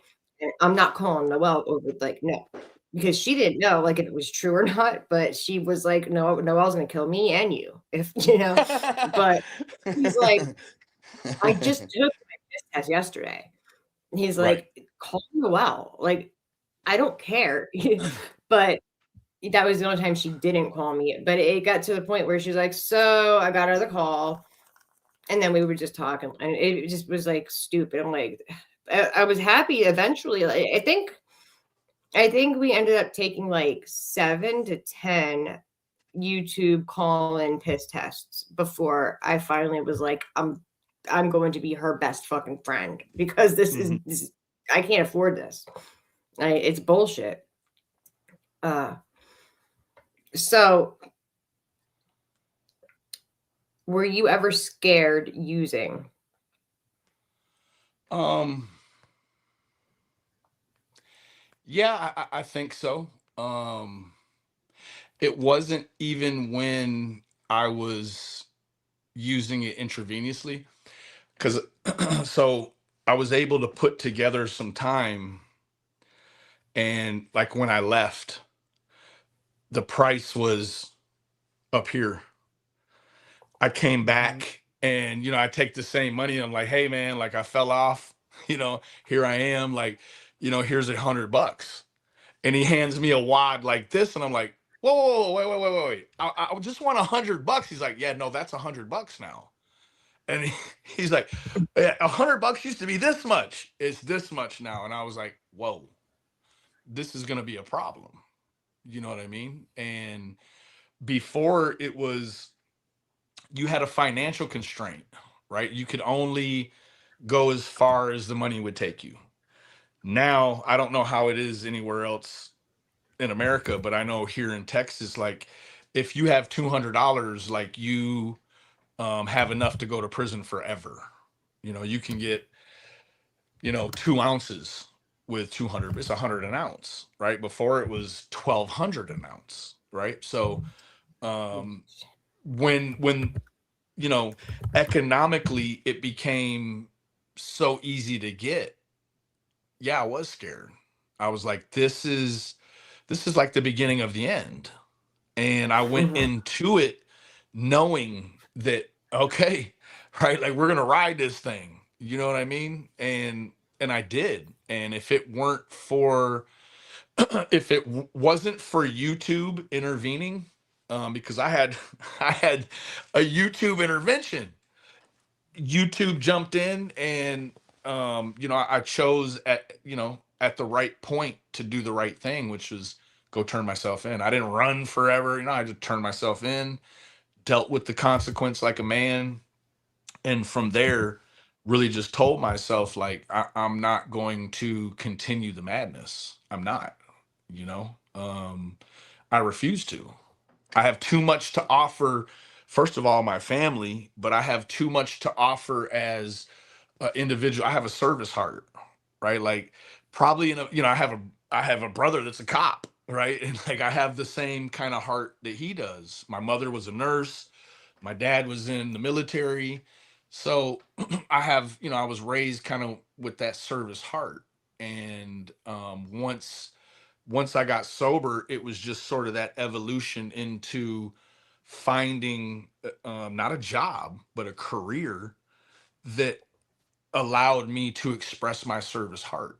And to me, it's meant the world. It means all the difference. I protect that position, like you would protect anything that's super, super important to you, everything to you, you know? Mm-hmm. Yeah. Absolutely. No, Yeah. absolutely. You have to have a lot of things that are important and matter, but in your heart. That's If it it. doesn't matter, if it's not like a strong value and moral and important to you in your heart, it's not going to stick. No, That's what and I for me, what came with that was, um, I had to shuck off a bunch of people from the music scene. That was really always like, entering doom, right? It's I have a vast network of artists and rappers and singers, and a lot of them are not doing the right thing, and it's very easy to acquire whatever you're looking at, and so or looking for rather. And so for me, it was a no-brainer, right? Like, yeah, I'll take your call and I'll say hello. But some of them, like, you don't have enough money to hire me to do music videos for you or to do studio sessions with you. Like, you just don't have enough, right? I right, refuse to go back to that. So, you absolutely. know, yeah. Yeah. And I think that So, also it's a little bittersweet too for me because, my sister, she died as a result of her addiction. And I wished that she could see the light at the end of the tunnel and realize that, how good life will be, not can be, how good life will be, once you get on the right side of it. that was a few years back, right? I remember when that Yeah, happened. that was 20 December of 2022. Yeah. Yeah. I remember when that happened. You and Matt were still going at each other back and forth pretty bad. That was the beginning of it. Yeah. Hmm. Um, Yeah. what what is it like to live clean? Was it hard for you to adapt? And is it still a struggle or are there still No, triggers? no, I have things that will trigger frustration or anger, but I have such a tool bag of resources, right? My coping mechanisms, my anger resolution stuff. I have so many tools at my disposal now that, with those tools, knowing I have them, a lot of times I can see a situation coming. I'm like, okay, that person just talked to me a certain kind of way. It's not about me, it's them, Mhm. right? Like, okay, so they don't need me to tell them F them. What they need me to do is turn around and go the other way. And so now, the coping mechanisms, and a huge thing for me was the conflict resolution, right? Because I'm a lot like Matt, right? Like, I probably would, not now, but 2 years ago, yeah, I fist fight you in a second. I don't have no problem with that. Mhm. Now I'm not that way, right? Like, you would have to back me into a corner and make me fight my way out of it. Like, I'm over here, right? Like, I'm not going to allow that vibration to disturb my peace. I just refuse to. You know, I refuse to. So, I have it's been a really hard couple of years for me with health issues and everything else, and just a whole shit ton of everything kind of just always seems to always happen at once. But I had heard of this quite a while ago, and actually Pat's, if you're still in here, she had reminded me again, the let them theory. The what? Let them theory, like let Okay. them, if let them think what they want to about you, say what they want to about you, let them, think, do whatever. They know what they're doing. They are doing it to hurt you. They're doing it to get a reaction, whatever. But it doesn't have anything to do with me. It's not my fucking business. Let Right. them be them. Let them do them. Just let them so that I can let me. And by doing this, I have been able to say, fuck it. And I practice it all the time. The last 2 years, I've been just focusing on that, more and more, and trying to get better at that, because I'm not perfect. Things do still bother me. I have Mhm. feelings. Unfortunately, they do get hurt, but Mhm. I'm able to be more at peace with myself when I just remember, like, let them. It doesn't matter. Yeah. It doesn't matter Yeah. what they think or what they say. They want to intentionally try to hurt me, but they don't have to hurt me unless I give them that power. And no one is worth my peace. No. No, it's not. I mean, I think that I'm finally to a point where I used to chase things that I felt would make me happy, right? And then it was a stark realization to understand that, happiness is always fleeting, right? Even money can't buy it and keep it, but peace is sustainable, right? You can sustain your peace. You can work as you hard as you want to, and you can't maintain happiness. And I'm not happy every day, but I'm always peaceful, right? Like I refuse to let anyone in to disrupt my peace, you know? Right. Absolutely refuse. Absolutely. No. Uh, it, if you are able to destroy my peace, then I have to reevaluate myself again, because Yeah, I'm the only one that can destroy my peace. Now, there's that's it. struggles, stress, but that's just normal everyday life shit. It's not anything from anybody else. When I got clean, it was hard for me because I grew up a heroin addict. I was Right. 11 when I started using, and I was Let me ask you this. How does someone even live with themselves understanding that they turned somebody on at 11? Right? Like how do you still have contact in any way with this person?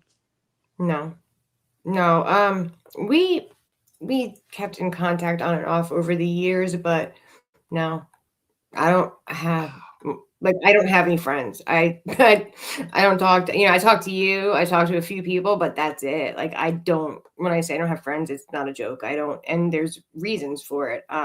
When I came back home, I was looking forward to what I left, because in your head you still expect home and the people to be what it was when you left. They were going to be the same, and I came back to everybody I knew was on drugs. They were stealing. They were just fucking deplorable people. And I was just very upset and disappointed. It And you was, went to New York, right? I lived Out up in New east? Jersey and then in New Jersey. Pennsylvania. That's right. Mhm. Okay. I lived towards New York State, like up in the mountains in Pennsylvania, all the way up. I was 3 hours south of Canada. Wow. So I was up there. Yeah. But no, it was hard. I immediately had horrible anxiety to the point, like I would curl up in my closet and I would hide in the closet on the floor. Uh, I don't know myself as an adult. I don't know who I am. I have to learn who Noelle is, not on drugs. how to work, not on drugs, how to drive, not on drugs, how to talk to a person, not on drugs, how to shop, how to function. I had to learn how to be alive because I didn't know how to be alive. I think I was 11 and I think I was 27 when I quit, like done. And I was having anxiety attacks. People thought I was on drugs when I was clean because they didn't know who I was. I didn't know who I was. So it was just an impossible situation. I almost considered using again because I only knew how to survive that way. I mean, I wasn't having anxiety attacks and breaking down and freaking the fuck out every 5 minutes. I was able to sleep. All of a sudden I have insomnia. Uh, I can't like to breathe. It was almost like weird. Like it was just, it's not normal. It's not normal to be that new person and to learn how to do that as an adult in your, almost 30 years old. It's just, holy shit. It was like whiplash. Yeah. And it was scary. It was very scary. So, it was a lot for me. It was a lot of stress and very hard. And then I had to live the trauma that I had gone through. Now While I you was, have to actually face it and absorb, the journey. yeah.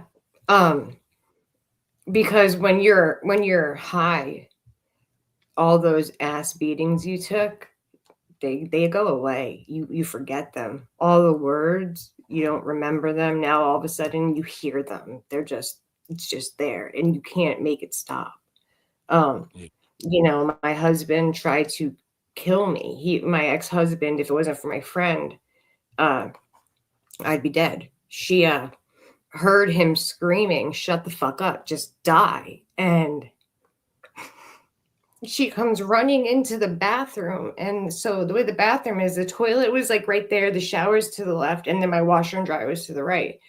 And he's holding me in the toilet, my face, trying to drown me in a toilet filled with piss, like his own piss. He's trying to kill me.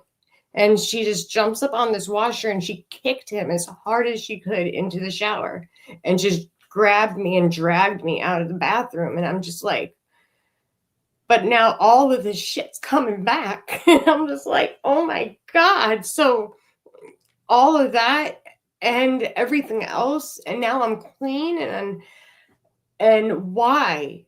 Like, why? What did I get clean for? For me to have to struggle and to cry and be scared and be upset and disappointed because I can't figure out how to be a normal human being off drugs. It's just not normal. People don't struggle with talking or going to work or fucking shopping or anything. I get in a car and I'm like, I know where the things are, but now I got to use the things and make the car go. And I'm not on any drugs. So now I have to figure out how to do it again. And it's just like, what the fuck? Yeah.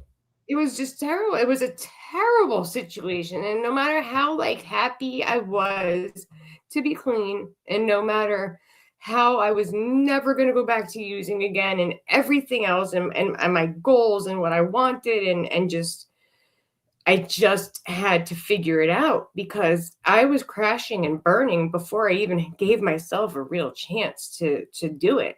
I didn't know. It was a sense of nonstop, never ending panic. And I was scared all the time. I was always scared.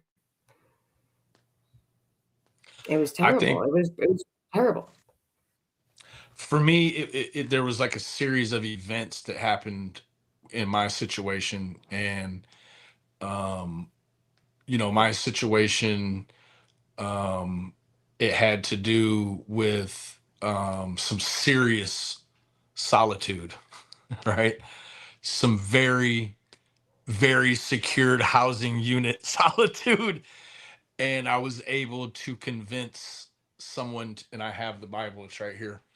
I was able to convince someone um to give me a Bible. And this Bible was, here it is right here. This Bible right here. I was able to convince somebody to give me this Bible when she shouldn't have. She could have been written up and lost her job behind this Bible. She gave me this Bible, Oh and my gosh. it's the New Testament, and it's been through a war. But I read this Bible front to back in, I don't know, like a week. And then I read it again. And then I was able to get an Old Testament, which that stayed there. But I read the Old Testament twice. And then when I was moved away from the solitude, I read the Quran. I read everything that I could get my hands on. And I sort of just dove into my spirituality. And I really sort of embodied the idea that it's I'm chasing progress, not perfection, right? It's to be even if it's just a little brighter shade, better version of myself tomorrow than I was today. If I could just polish one thing, I don't have to do it all. I don't have to do it all today so that tomorrow is, something that it will never be, right? I'm just chasing progress. And that's an easy thing to track, right? You can look back and say, well, man, in this situation, I would have done this X, Y, or Z. Now today, I'm doing ABC, right? So for me, it was like I was forced into these scenarios that just fall in line with the principles of the 12 steps. And I'm not so naive to think, I mean, you're living proof that you don't have to cling to the rooms and the AA books and the workbooks and all. You don't have to do that to stay sober. I just identified that the kind of addict that I am, I can't do it like that. I have to talk to my God. I have to speak with other people that, they know where the solution is. I also occasionally, sometimes once a week or more, I have to go to a newcomers group and listen to newcomers fumble around and destroy it to say, to understand that, okay, I'm in a good place. I'm in a really good place, and I'm going to protect that at all costs, right? There's nothing that's going to come before that. My girl, she knows, like, if I say no, I mean no. If I say I'll call you later on, that doesn't mean call me in 5 minutes. It means wait for me to call you. If I say, hey, I need a minute, like, give me a minute. She's gonna give me all the minutes I need, right? So, Right.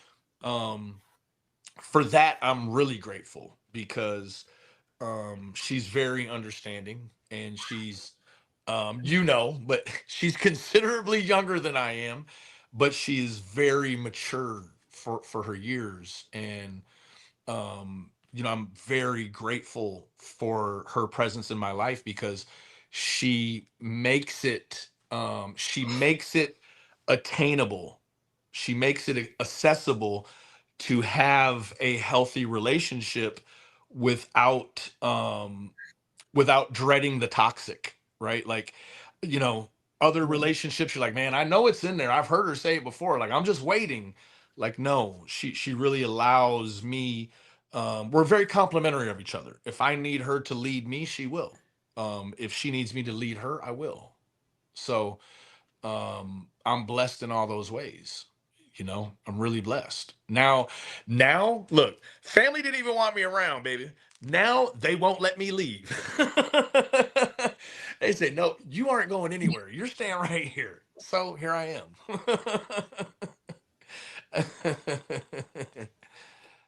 It's a It blessing. works.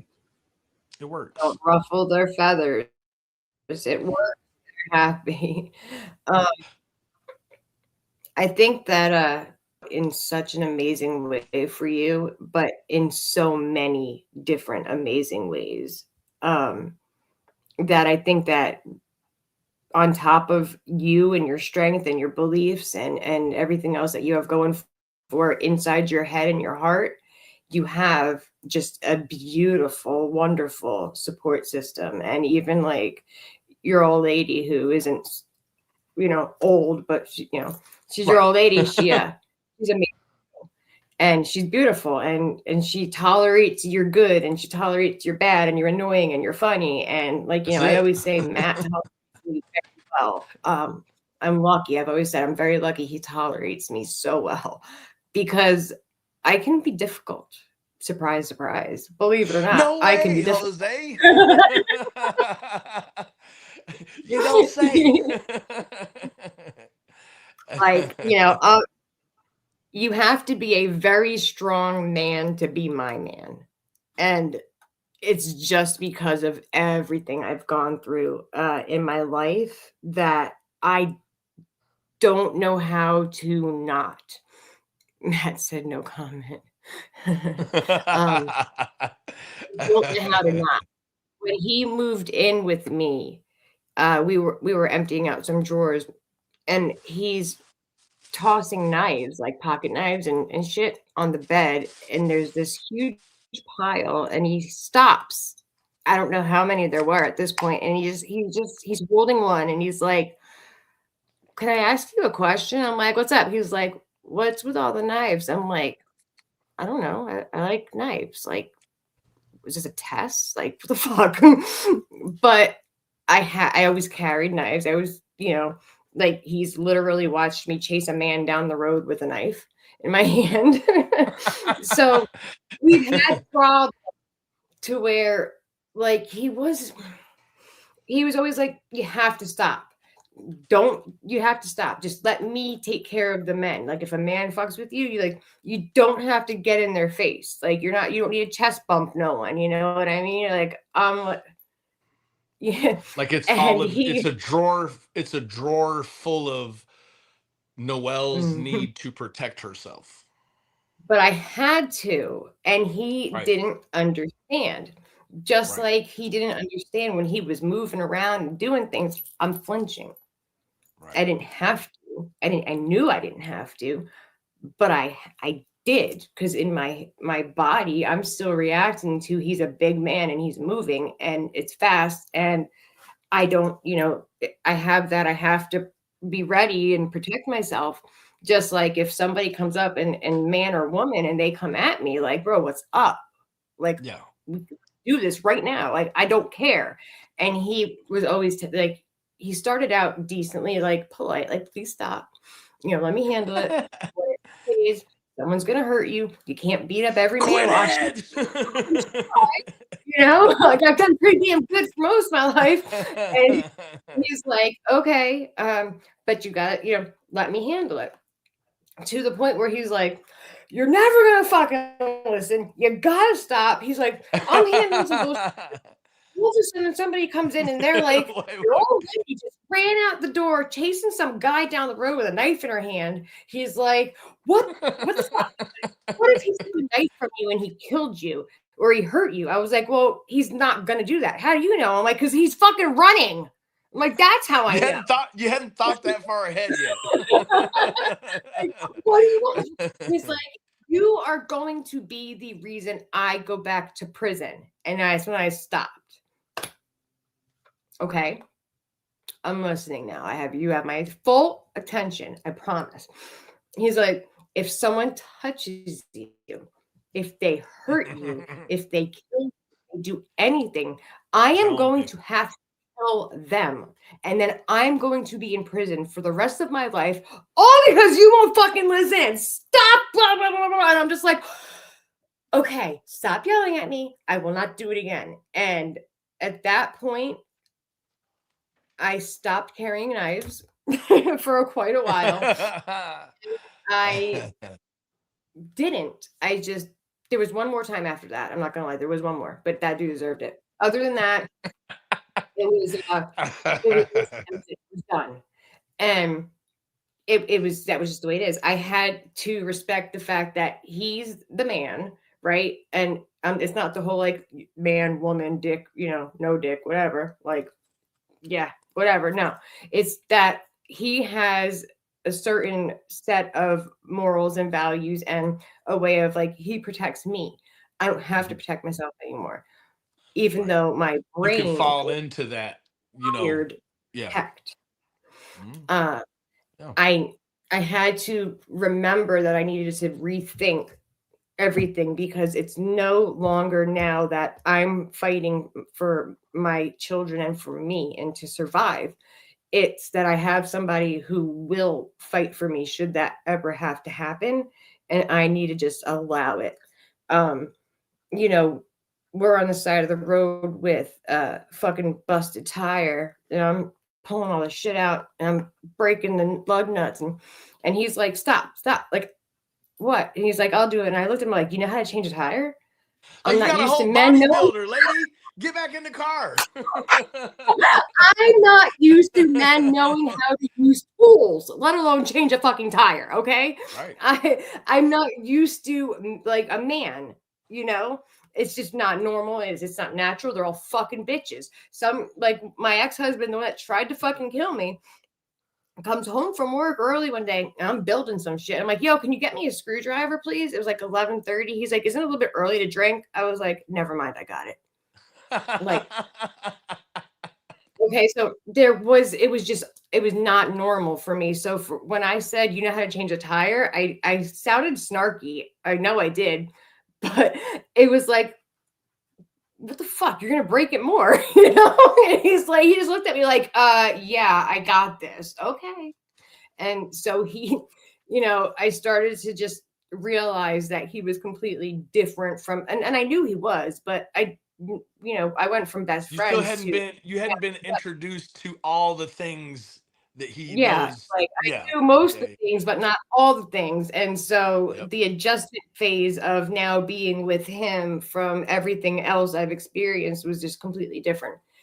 So it was nice, but it was difficult because I am, everyone has the fight or flight, but I only have fight. I don't know how to just walk away and cry and run away. And I've never been that person. I was in auto mechanics in high school because I was never going to be that little girl on the side of the road, damsel in distress, waiting for a man to change a tire or to do whatever. So when it comes to mechanic work, like I'd rather do my own. He moved in, I had a shit ton of tools. He thought it was my ex's. I'm like, they're mine. Where'd you steal these from? I come with tools. They are mine. don't lose I them. mean, To I see it. I see it multiple times a week. It's this new generation, and when I say that, I'm going to be 47 next month. So even these guys that are 30 and 35, you'll pull up and they got like their feet on the dash and they're looking at their phone. Meanwhile, their lady is out there pumping the gas. You know what I mean? And it's like, bro, what are you doing? Like, I don't even know if my lady knows how to pump gas. beautiful. And she's a princess. She how, but she shouldn't have to. She is really a No, she princess. shouldn't. That's it. That's it. She don't pump no gas. Come on. She don't even pay for no gas. Right? Well, the fuck should I put if I pay my gas? Yours. I was changing the brakes and rotors on my Trailblazer. I had this years and years ago, and the fucking dipshit that I That's right, Matt. was eating at the time was sitting like he flipped a bucket upside down and he's sitting on it and he's watching me change the brakes and the rotors, and then he's like, when I'm all done and everything's good, I'm putting it away. He's like, I know how to change brakes. And I'm like, oh, you do? He's like, yeah, I just don't like to. I'm like, why is that? He's like, because something always goes wrong whenever you do it. I'm like, well, that's because you don't know how to fucking don't know how. It took me like 20 fucking know. minutes. and you're telling me because something always goes wrong, you fucking moron. Yep. Shut up before I hit you with the bucket you were sitting on. It sounds about right. Matt hit it on the head. Like chivalry is dead. Like we really. How did you and Matt meet? Did you meet like you didn't meet online? Did you? Or did you? Mm-mm. You met in the world. We were 12 years old. Oh yeah, Matt you did tell loved me this. Yeah. to tell the story, and he told it at our wedding.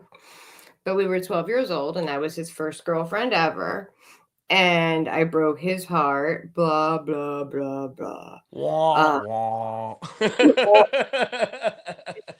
That line. So yeah, But he's that's how. patient. He's patient.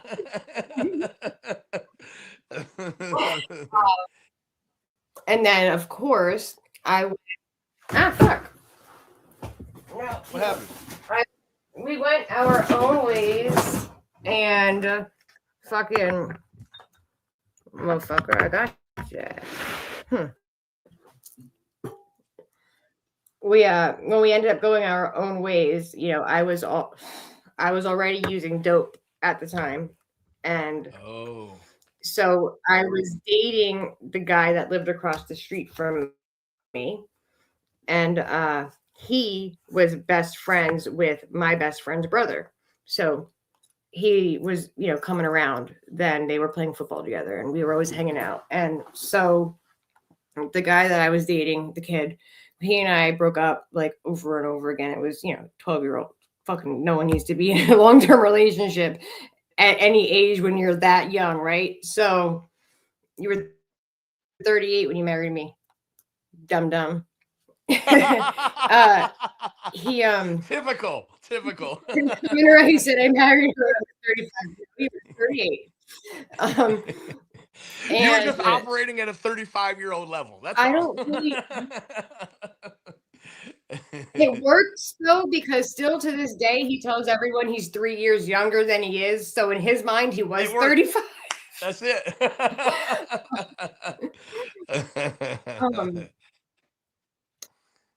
He was, you know, he was so cute and fucking annoying. God, he was so annoying. Tall, skinny kid, annoying as hell.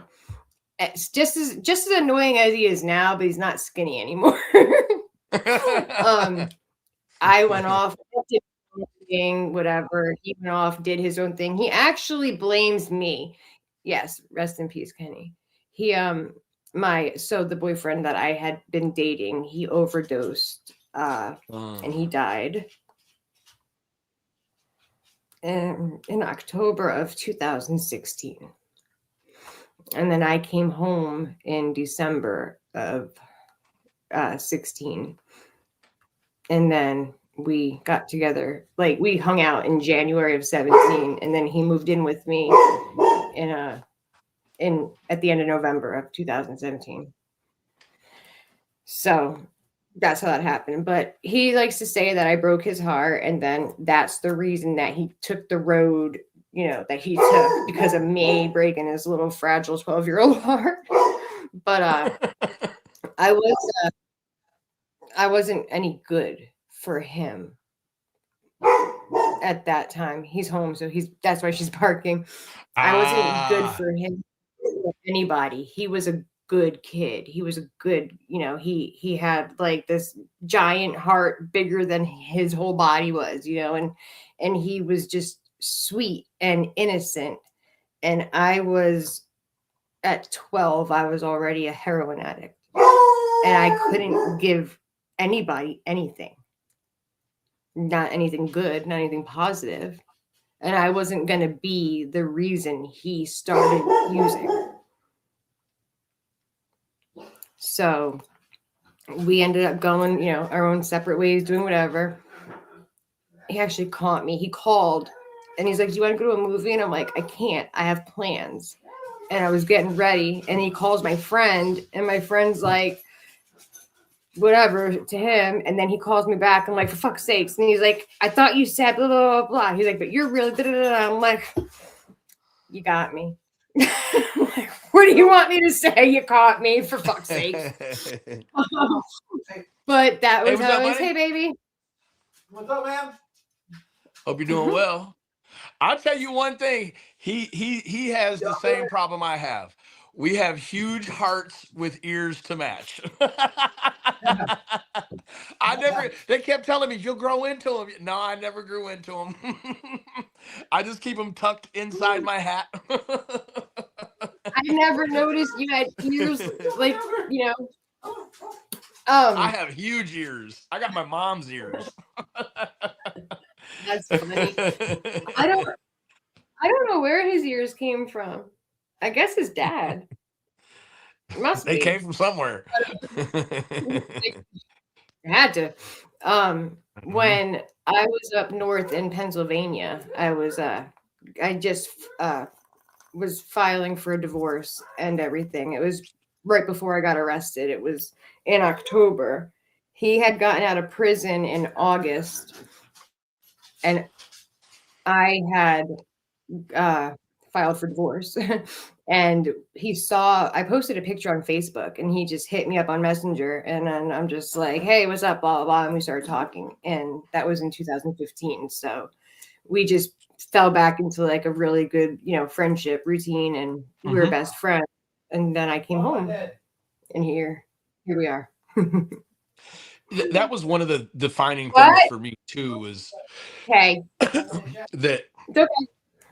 I didn't meet her online. I met her in the world, and there's still sort of that, like he said, chivalry, right? Like you have to do different things when you meet someone organically in the world.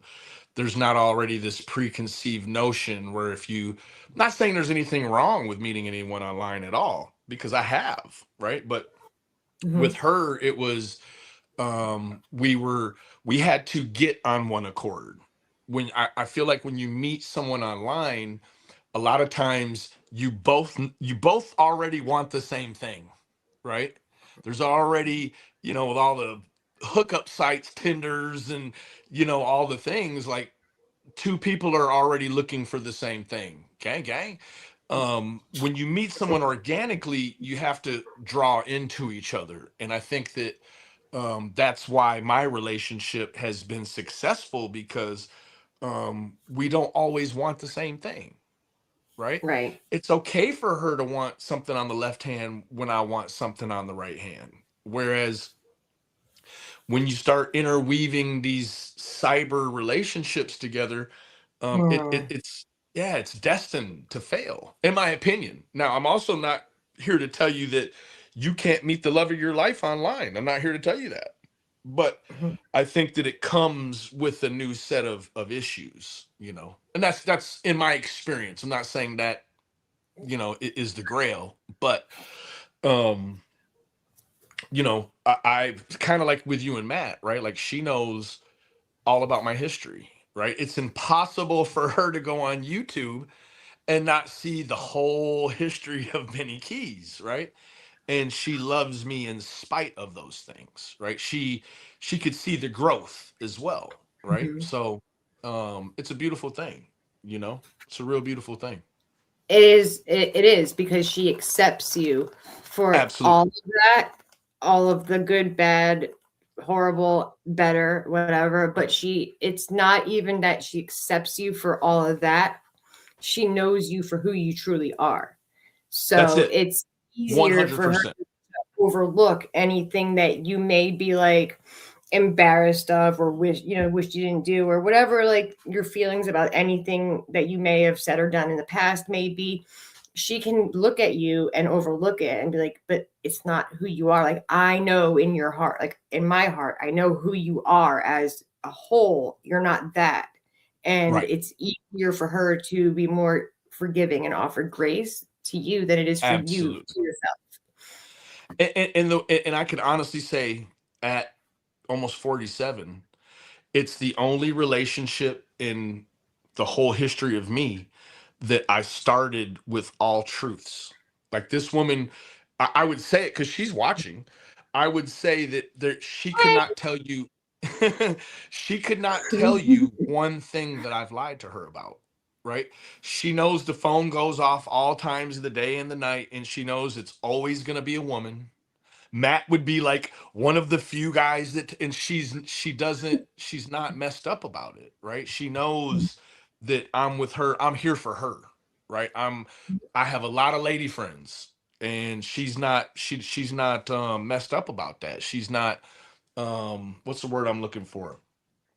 She's not threatened by that, right? And she accepts me as I am, faults and everything. And Again, like we have a relationship, Rhonda. We have a relationship that is complete. I'm like, man, tell me the truth, right? Like, you know what I'm saying? Like, she's quite a bit younger than me, but tell me the truth, right? And so, in that respect, I'm able to lead her into a place where it's all honesty. Like, I don't have no reason to lie to you, right? You don't have no reason to lie to me. And we're just gonna move Mhm. forward with that, you know? That's so being 18 hours away when he and I reconnected, you really can't do much of anything, right? And I'm not, and he's not one of those people that are gonna pretend to romanticize some type of bullshit long distance relationship. Because at the end of the night, I'm not gonna be able to cuddle with a phone, and I wanted Right. more than, and he did too. I'm not afraid to say like I enjoyed being a whore. Like that's just what it was. I had fun, and he had fun, and he enjoyed Hmm. it. And so for us to be able to talk all the time and be friends and whatever it was and be each other's support system was huge. But we couldn't be more than that because it was always through phone or video and whatever. But we used to play like the game, like just random questions, because it Hmm. had been so long since we have seen each other at that point. So what like stupid things like what's your favorite color, what's your favorite flower, Hmm. what's anything, just to get to know each other. And we would do this, I mean, for hours. I don't know, every night we would just random question, and it helped bring us closer to getting to know each other better. So that was huge for us. And then when we were in the same state, he was about 3 hours from me in Miami. And we discussed getting together ish, but it wasn't really like I said, I don't need a boyfriend. I have you. And he was like, what? And I'm like, I have you. Like, if I want to get laid, I can go out and get laid, but I don't need a man. If I want to talk to somebody, I have you. Like, you're my best friend. You're my go-to. I'm your go-to. Like, we know everything there is to know about each other. And if I have a problem or if I just feel like having one of those talks, that's what I can hit you up and vice versa. And that kind of triggered the idea. And it became like a little thing where like we joked about it, but I didn't ever think it was going to happen because the idea was nice. Like I loved the idea of it, but I was scared to do it because I'm Hmm. not going to lose a relationship. I'm going to lose my best friend and a boyfriend. Right. Hmm. And I don't, at that point now, I no longer have you in my life whatsoever because we can always, people, you want to say like, we'll still be friends no matter what. No, bullshit. I don't want to be your fucking friend. Yeah, Like it very that's just rarely it. happens that way. Very It's rarely. very hard. Yeah. And I don't see the problem is with us is even if we were to end and divorce and do our own thing, at some point, something's going to happen where one of us is calling the other person anyway. So Right. there would, no matter how much we tried to move on and do whatever, we could hate each other, but we'd always be there for each other if that ever came about. And so I Even if it's really just a don't, busted tire. even if I needed my tire changed, I don't know how it would work out. I just Or you needed know a hand and screwdriver. my screwdriver. I just don't, I was afraid. So we talked a lot before even getting into, the relationship. Because the number one reason for failed relationship is unmet expectations. And I Absolutely. already knew what I wanted and what I expected in life. And I was happy being single. Like I did not need to do anything more than what I was doing. And for him to, step into my life like that, I needed to know that we were on the same page and he did as well, because Mhm. we both knew how much was riding on make it or break it. Like Everything. you lose everything that we Amen. had. And we weren't about to let that happen. So we talked, about everything, what do you want? What are your goals? Where are you at this point in life? Like, I'm clean. I don't want any drugs around me. Are you clean? Are you able to commit to that? Shit like that. And then we got together and we both have a lot of exes and a lot of not exes, but people. So we gave each other, like, I'm like, if somebody has seen you naked in your phone, like, get rid of them on Facebook, right? And so I did the same. And then we traded phones because we know each other, we know each other's friends. So now if you don't like someone on my phone, you get rid of them and I'll do the same for you. So now we're doing that. So he's getting rid of all his, ex whatevers. I got rid of mine and now we're doing it ourselves. And it was just a matter of like, you have to be comfortable and know that you can trust me at all times. So before he even moved in with me, I sent him all my passwords to whatever I had because I had nothing to hide. Go look through all my shit. Don't care. And it just became a thing where, like, knowing each other as good as we did and the fact that we did a lot of shit, and that we knew about it. Like, what are you doing tonight? I'm going out to get laid. Oh, cool. Right. So you had to have like a really strong foundation and trust. And that was something that I wasn't willing to put up to the test. Like, to this day, I have still never been alone in a room with another man. And I told him that from the beginning, and I still won't, because even though nothing's going to happen, you leave that what if, and I don't allow what ifs. You're never going to have to worry or wonder. And that's just the way it was. So I agree, Matt. It is like my lady made the mistake, and I call it a mistake. She made the mistake. Now I have my iPad and my iPhone. They're clones of one another, right? So everything that's on this is on this. She made the mistake of getting on my iPad one night without asking me. All she had to do was ask. And I could tell she had gotten on it. And I'm like, what's up? She's like, nothing. Like, I felt like she was disappointed there wasn't something on it. Yeah, it's like, sorry. There's nothing to see here. Keep going. But I think we have something. It's kind of like that. Like, she would, if I say, here, give me your phone. Let me do this on your phone. It's never like that. Well, never, and so it's not quite as deep as what you've done. And I like the idea because it does it in a digital world, right? You're laying out your digital, your whole digital life. Like, here, dig in. You don't like something, I'm willing to do away with it, and I think that's a beautiful thing.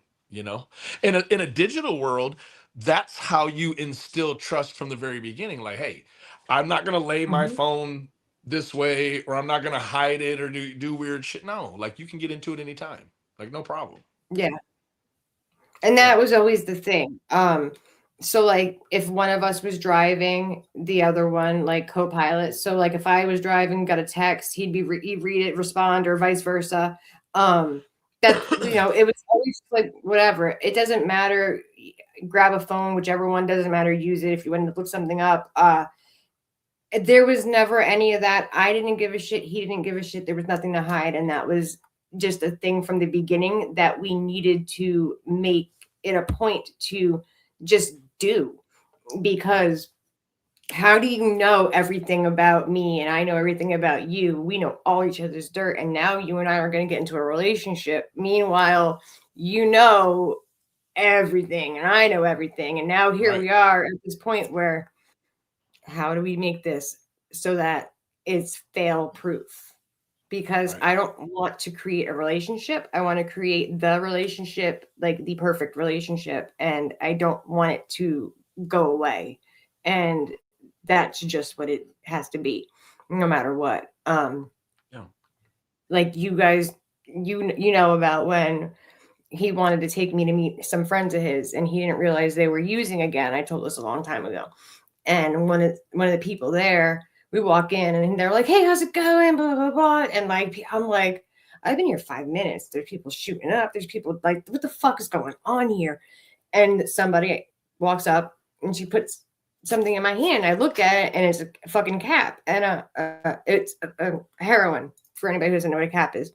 And I just looked at it and I closed my fist, like squeezed it so tight, and I started shaking. And I looked at him and I don't even know if I was breathing at that point.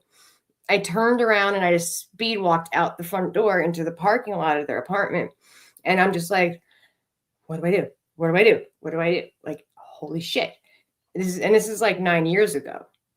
And I'd been clean a long time at that point. And I'm holding it in my hand. And I'm like, what do I want to do? What am I going to do? Why am I feeling like this? Like, holy shit. He chased me out the house.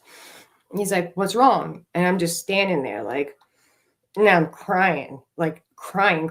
And he's like ugly cry. He was like, what is wrong? And I couldn't open my hand. I'm like, and I went like that. And he looked and he saw it and he's like, okay, what do you want me to do? And I just looked at him and I said, help me.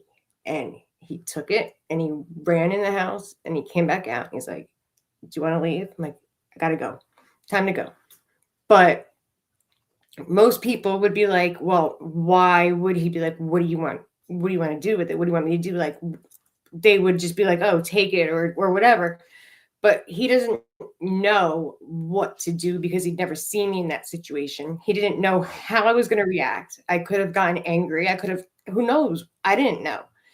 And so he just had to tread lightly and like try to see how he could help me without, I guess, You gotta trying check your to temperature. overpower me, you know? And Right. like, and so he did it the right way. It's not that he should have done it differently because he didn't know what to expect. And he had never seen that with me before. And with it being so long, at that very point in my life, in my sobriety, I realized that I don't think it matters how much time passes. I can never have that around me. No. And that was, like I said, 9 years ago. But I don't know if I would be any different now than I was then with that situation. That's deep. So I know that my spidey senses are like so much stronger now. You know, I see and meet a lot of different people every single day, you know, for usually the same reasons, right? There, a lot of them are having the worst day of their life. And I come across them and they come in all different shapes and sizes and socioeconomic classes. And it sometimes I chuckle at myself like, there were times when I thought nobody knew, right? Like I'm using, but nobody knows. And I can see, I can look at people and be like, yep, that's one of them right there. I can point them out. You know what I mean? Like that person right there has done XYZ before they got here, or they're getting ready to go do XYZ. And to be able to identify them, not stereotype them, but to actually be able to identify them is for me to be able to kind of put a shield up, right? Like, yeah, no, I don't want to talk to that guy. He's trying to get my attention, but I don't want to talk to him because I know what he's up to. Whereas before, you know, when you're happy go lucky and, you know, you're blinded by your addiction, you go talk to anybody. That's how we network, right? That's how we all network, right? We think we're looking for like-minded people. Now I am looking to avoid someone who is like what I used to be. You know what I mean? And and we I've spent so learned much time looking for those people. That's how we that's it. got around and did, had the access that we had. That's how we know. Like people, how do you know? Just by, we kind of were trained. We That's it. knew what to look for. Yeah, We that's knew the whole. That's a part of it. You know, so and I think one of the things that's, I won't say disappointing, but it makes me sad sometimes when I think, when I dig into these workbooks I have and you know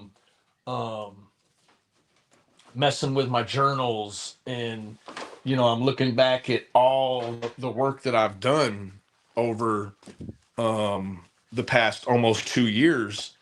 I mean, when I tell you, like, just page after page after page of just journaling, you know what I mean? And Mhm. when I go back and read them, I'm like, this is a guy that has all the tools, right? I have the tools to succeed. And, I'm so thankful for those, right? But Right. those tools were available every single time I tried to get sober. This Yeah. isn't different versions and variations of help or rehabilitation. It's just that now I can identify them, right? I'm actually accepting of them. Like, I want the next thing that I can utilize, not use, but I can utilize as a tool to make myself more successful, Hmm. right? And it doesn't matter what it takes.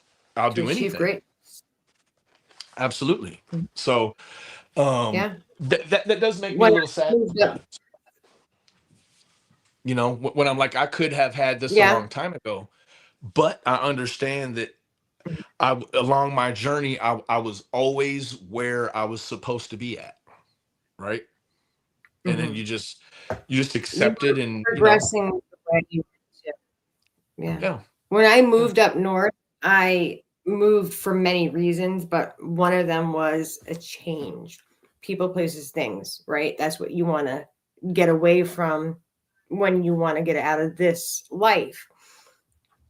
But when you move, and no matter where you go, if you're not ready, different faces, same thing. You pack your Different problems in a movie, bag and take them with you. Yeah, exactly. And that's what it was. It was a different movie, or it was the same movie with different actors. And that's it. that had, I didn't mean to, but I was 18.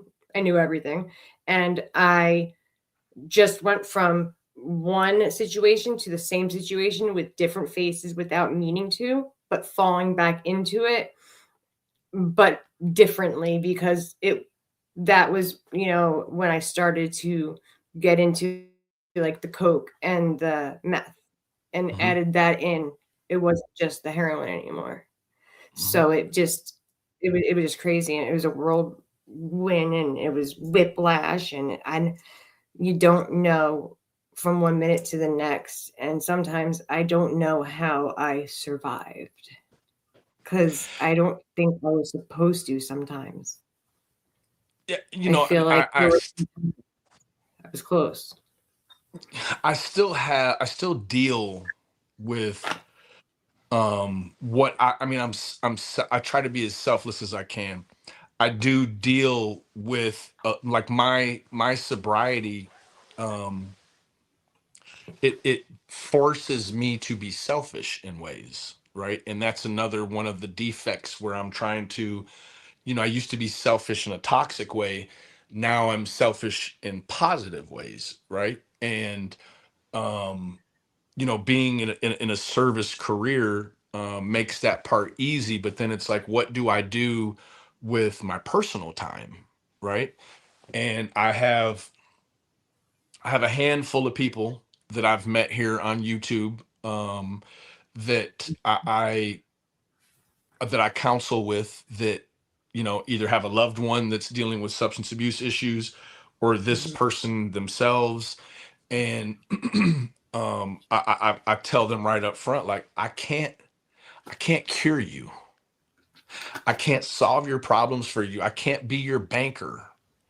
I can't be your doctor. I can't be your shrink. But what I can be is someone that's not going to give up on you, right? I have a protocol. Like, if you're going to use, call me before you use, and let's talk about it. If you're going Mhm. to use, call me after you sleep it off, and we'll, you know what I'm saying? We'll do a play by play replay. And that is one thing that I never really had, was someone that would shoot it to me straight. Now, they were available. I just never grabbed onto one. And Mhm. now I am that person for a handful of people. Like, I'm here for you. I'm not going to kiss your ass, pardon my French. I'm not going to Mm-mm. sugarcoat it for you. I'm not going to tell you that what you did was okay because you felt this way. No. I'm going to shoot it to you straight. But I Right. promise you, you will not ever find me giving up on you. That well, hey, white boy, my this has always been an addiction. I start feeling froggy and I go to the sneaker store. I got sneakers. I got sneakers. I will never wear these sneakers. It just makes me feel good to know I have them. Yeah, I got froggy and developed a Gucci addiction. I don't even There want to you tell you go. how much money I spent, but I told you he told me to get my own gift, and I got a lot of them. And so So, when I sin, Father, forgive me if I sin and buy, 2 pairs of Jordans this week. Don't be mad. I'm not going to wear them and show them off. I'm just going to sleep and bask in the light of them. oh my god, Hey, that's so funny. I'm a true sneakerhead. my, de- my my bedside desk is a bunch of Jordan boxes stacked up.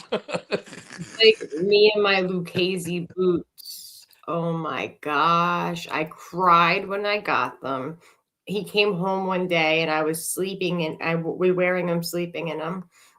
I've worn them out in public like 3 times because I don't want to ruin them because they're Right, Lucchese boots. But, girl.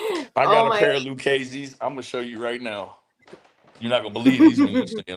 you They understand. they are my everyday boots, and I would poke somebody above the lung for them. They are the most Right? they're more comfortable than any pair of Jordan tennis shoes. But these are Lucchese Hornback Gator. Those are nice. Hell Yes, yeah. I mean I polish and polish and polish. These are my. I need to get a new sole on the back, but these here, it's the only boots you'll ever need to wear.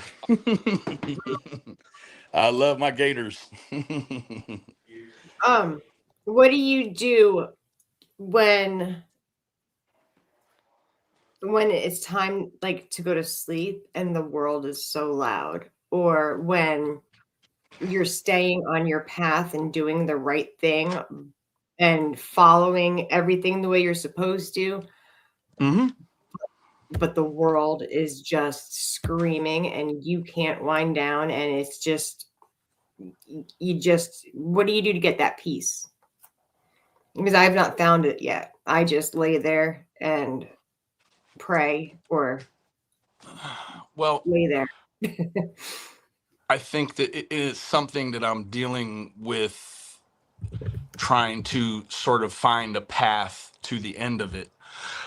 But part of my medicinal regimen is Seroquel, and the Seroquel for me, I take it every night at 9:30. I have an alarm set, and it shuts the world off for me. However, I'm a week on call from Monday to Monday, and then a week off. So the weeks that I'm on call, I take 1/3 of my prescribed dose because I can't sleep through the telephone ringing. So I'm definitely getting to a point now where I can really scale back and start, a taper, you know. Mhm.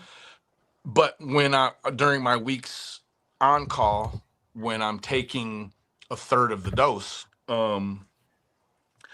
I think just quiet space is really important for me. To find a quiet place.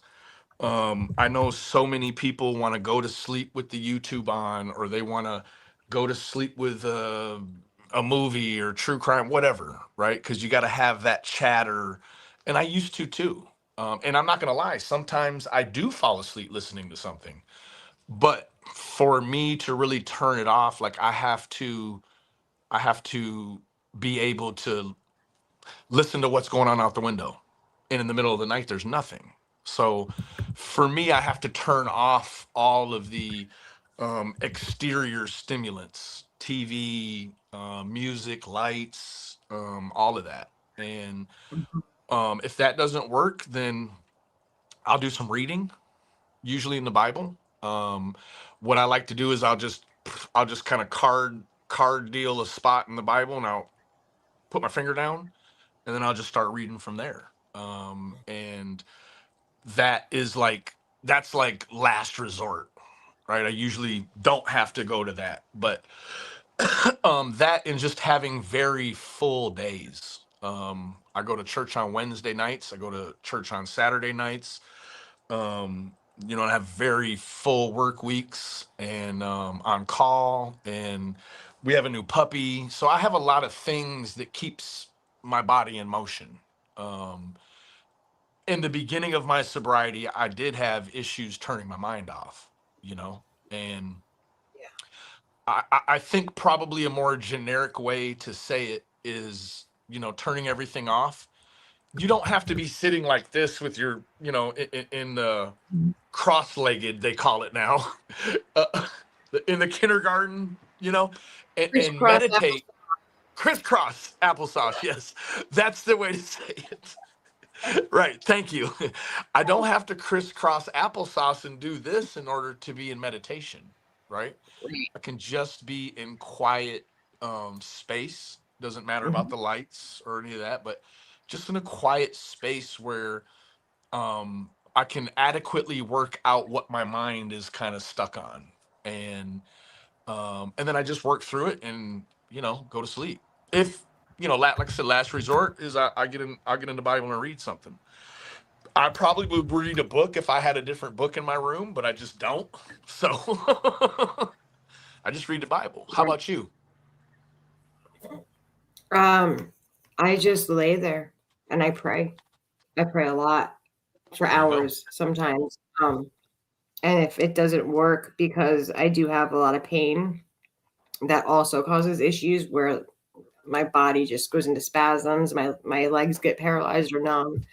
If I feel like I'm moving too much, I don't want to wake him up, I'll leave the room, and I'll sometimes like 5 a.m, 4 a.m, I'll start getting ready for what, I don't know, but I don't know what else to do.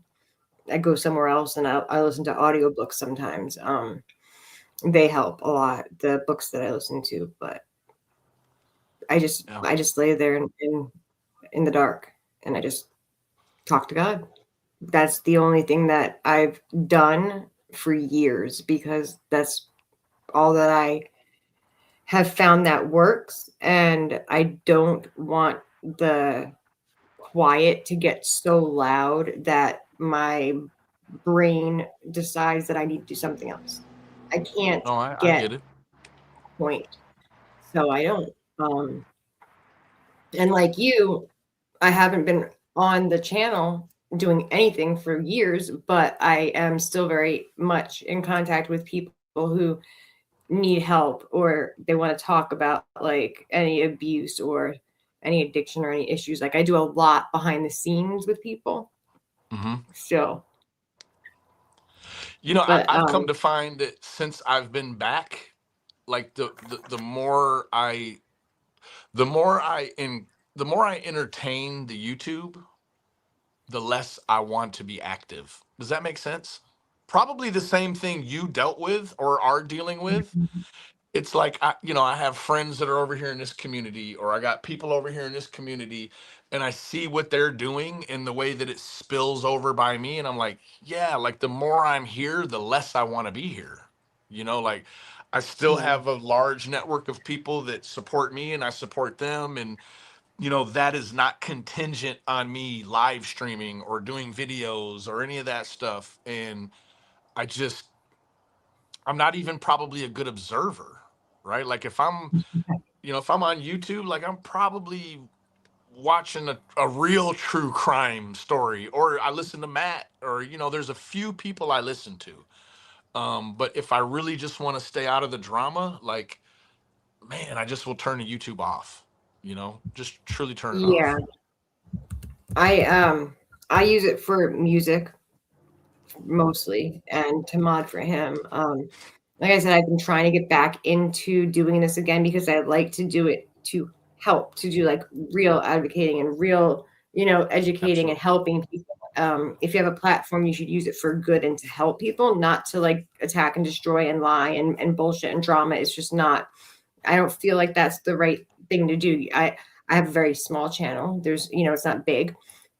I don't, claim to be anything special. I'm not a big deal around here. I'm just me. But if I can help one person, or, meet with someone who has gone through what I've gone through and they feel safe and know they are not alone, then I've done my job.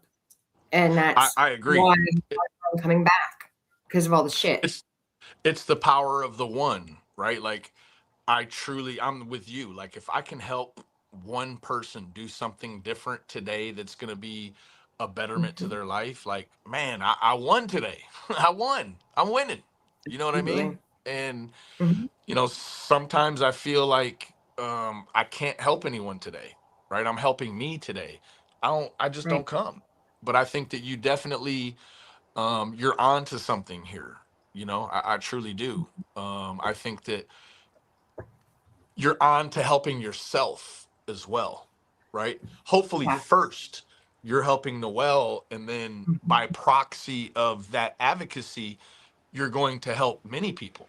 You know what I mean? Even if it means you start your own little support group for guys and gals like us to have somewhere to go where they're not judged. They don't feel minuscule or belittled. They have a true network. They know, okay, now Noelle is open for business. I have an issue. I can come to Noelle and she's going to help me get resources or get this or get what I need to complete myself. Right. Yeah. It's what we have to do. And I was told that it was too heavy and it was triggering because a lot of people have been through it, not just addiction and abuse, but other things as well that I've tried to help with. And I found that when I was doing it, maybe people weren't really ready. Like there was a lot of people that wanted to be there and were ready. And then there were a lot more that it just was too much. And I'm not going to say I'm the first, because I'm sure there's others, but I was one of the main, like the only ones around in this area that we kind of, survive and live in, exist in, that was doing it. And so it was kind of like new and big for these people who are used to laughing and joking and bullshit and, who's getting cussed out today and whatnot. And it was just, they needed that for, them to be able to just wind down, relax, and get rid of the shit that they dealt with that day. And I was they wanted to be supportive, but I was kind of making it harder for them at the same time, I think. But I want to come back, so here I am. And I think that it's important to preface this sort of conversation, right? When you're in the rooms of AA and NA, a lot of groups they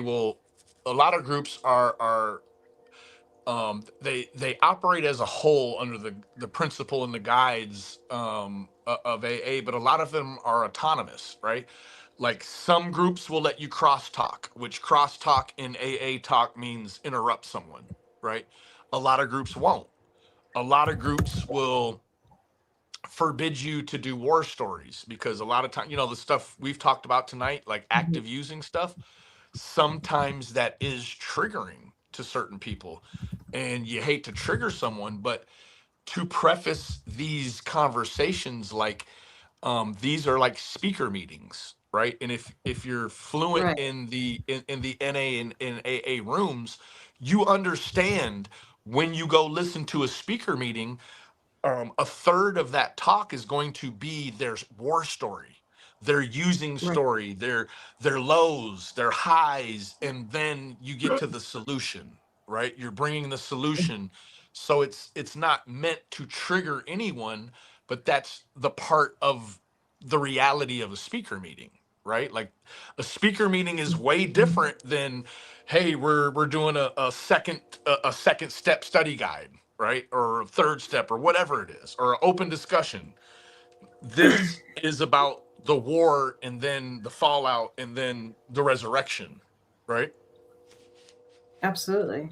Yeah. You have to go through and cover and talk about and just like let it out, like all of that to move forward to get to the other stuff that they want you to focus on without facing and discussing and airing out all that stuff, even though you don't have to like air it out really, but without talking about it, you're not really facing it, your demons. People aren't facing theirs, and you're not able to come together 100% and move forward Right. together on the same page. And I don't Right. like everyone always gets annoyed because like I'm not going to conform. I'm not going to say things that are going to water down the severity of the situation. Like I was never raped, but I was raped. I was almost murdered. I'm not going to fucking sit there and say he tried to unalive me and it's really felt Right. it. You're He tried to taking fucking away, yeah, you're taking away the real true emotion of it by masking it with a silly word, right? Like that's stupid. I agree with you wholeheartedly. Those people are the people that are focused on keeping their monetization, right? Instead of meth, they're going to say math, or you know what I mean? It's like you're taking away from the issue by doing it. You're dumbing it down. This is a serious issue, right? So it, forget the and it should monetization. be spoken about. Like we're adults and we all know what it is and we've all been through it. And for me to water down any situation, whether it's mine or whether it's yours or whether it's someone else's, it's kind of insulting.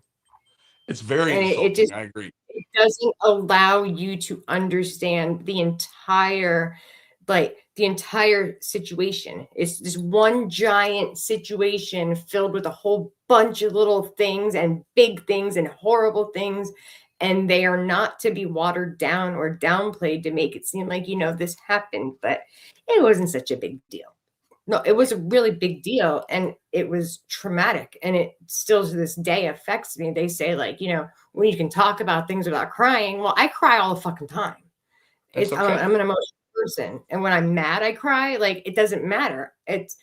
I've been through too much to not have feelings and cry, or to hear someone talk and cry with them or for them, because I understand more than you realize.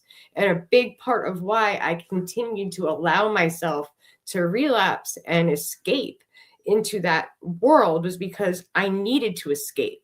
And my only way of escaping was to not really be there. Disconnect. Yeah. Mm-hmm. Absolutely. For sure. Yep. Yeah. Anyway, do you have anything else that you would like to say to the lovely wonderfuls in here? I just, I appreciate everyone. I've seen, I can finally see it now. It wasn't there before. I could see it real small here on the vertical thing. For some reason, I don't know, I couldn't see it over here. And I just appreciate everyone for supporting Noelle, in her comeback and her decision to sort of, aim her platform, at this topic. And I think that, I think that's a beautiful thing. I see a lot of new names that I don't see around me. And then I see a bunch of the OGs that been around for years. And this is one of those subjects, like, if it's not for you, it's not for you.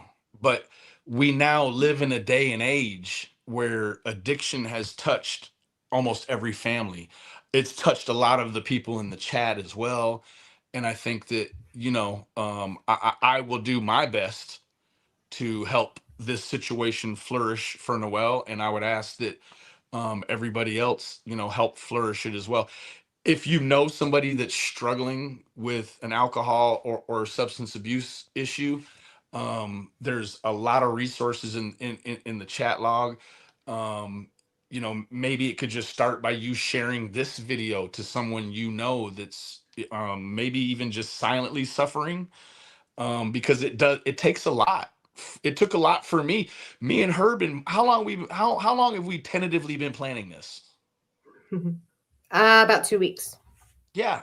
Again. And we've talked about, I mean, I know her story, she knew my story, And you know, it takes a lot to put yourself out here like this. There's a lot of scrutiny. There's, you know, people that are making fun or they got sly shots, whatever it is, right? But it takes a lot to come here and be honest. And hopefully that's enough to open the door for at least one person to, you know, get on the right track of, you know, better living. So, Yeah, we have to be there for each other. I'm not sure if everyone understands or realizes, but Benny and I have never really been like the best of friends, or we didn't even like get along. He may have been somebody I chased down the road with a knife once upon a time. If I'd hey, seen but him now we chat it's never just once a day. We chat multiple times a day now. we do. We're friends. I Yeah. genuinely like him as a person, like as a whole.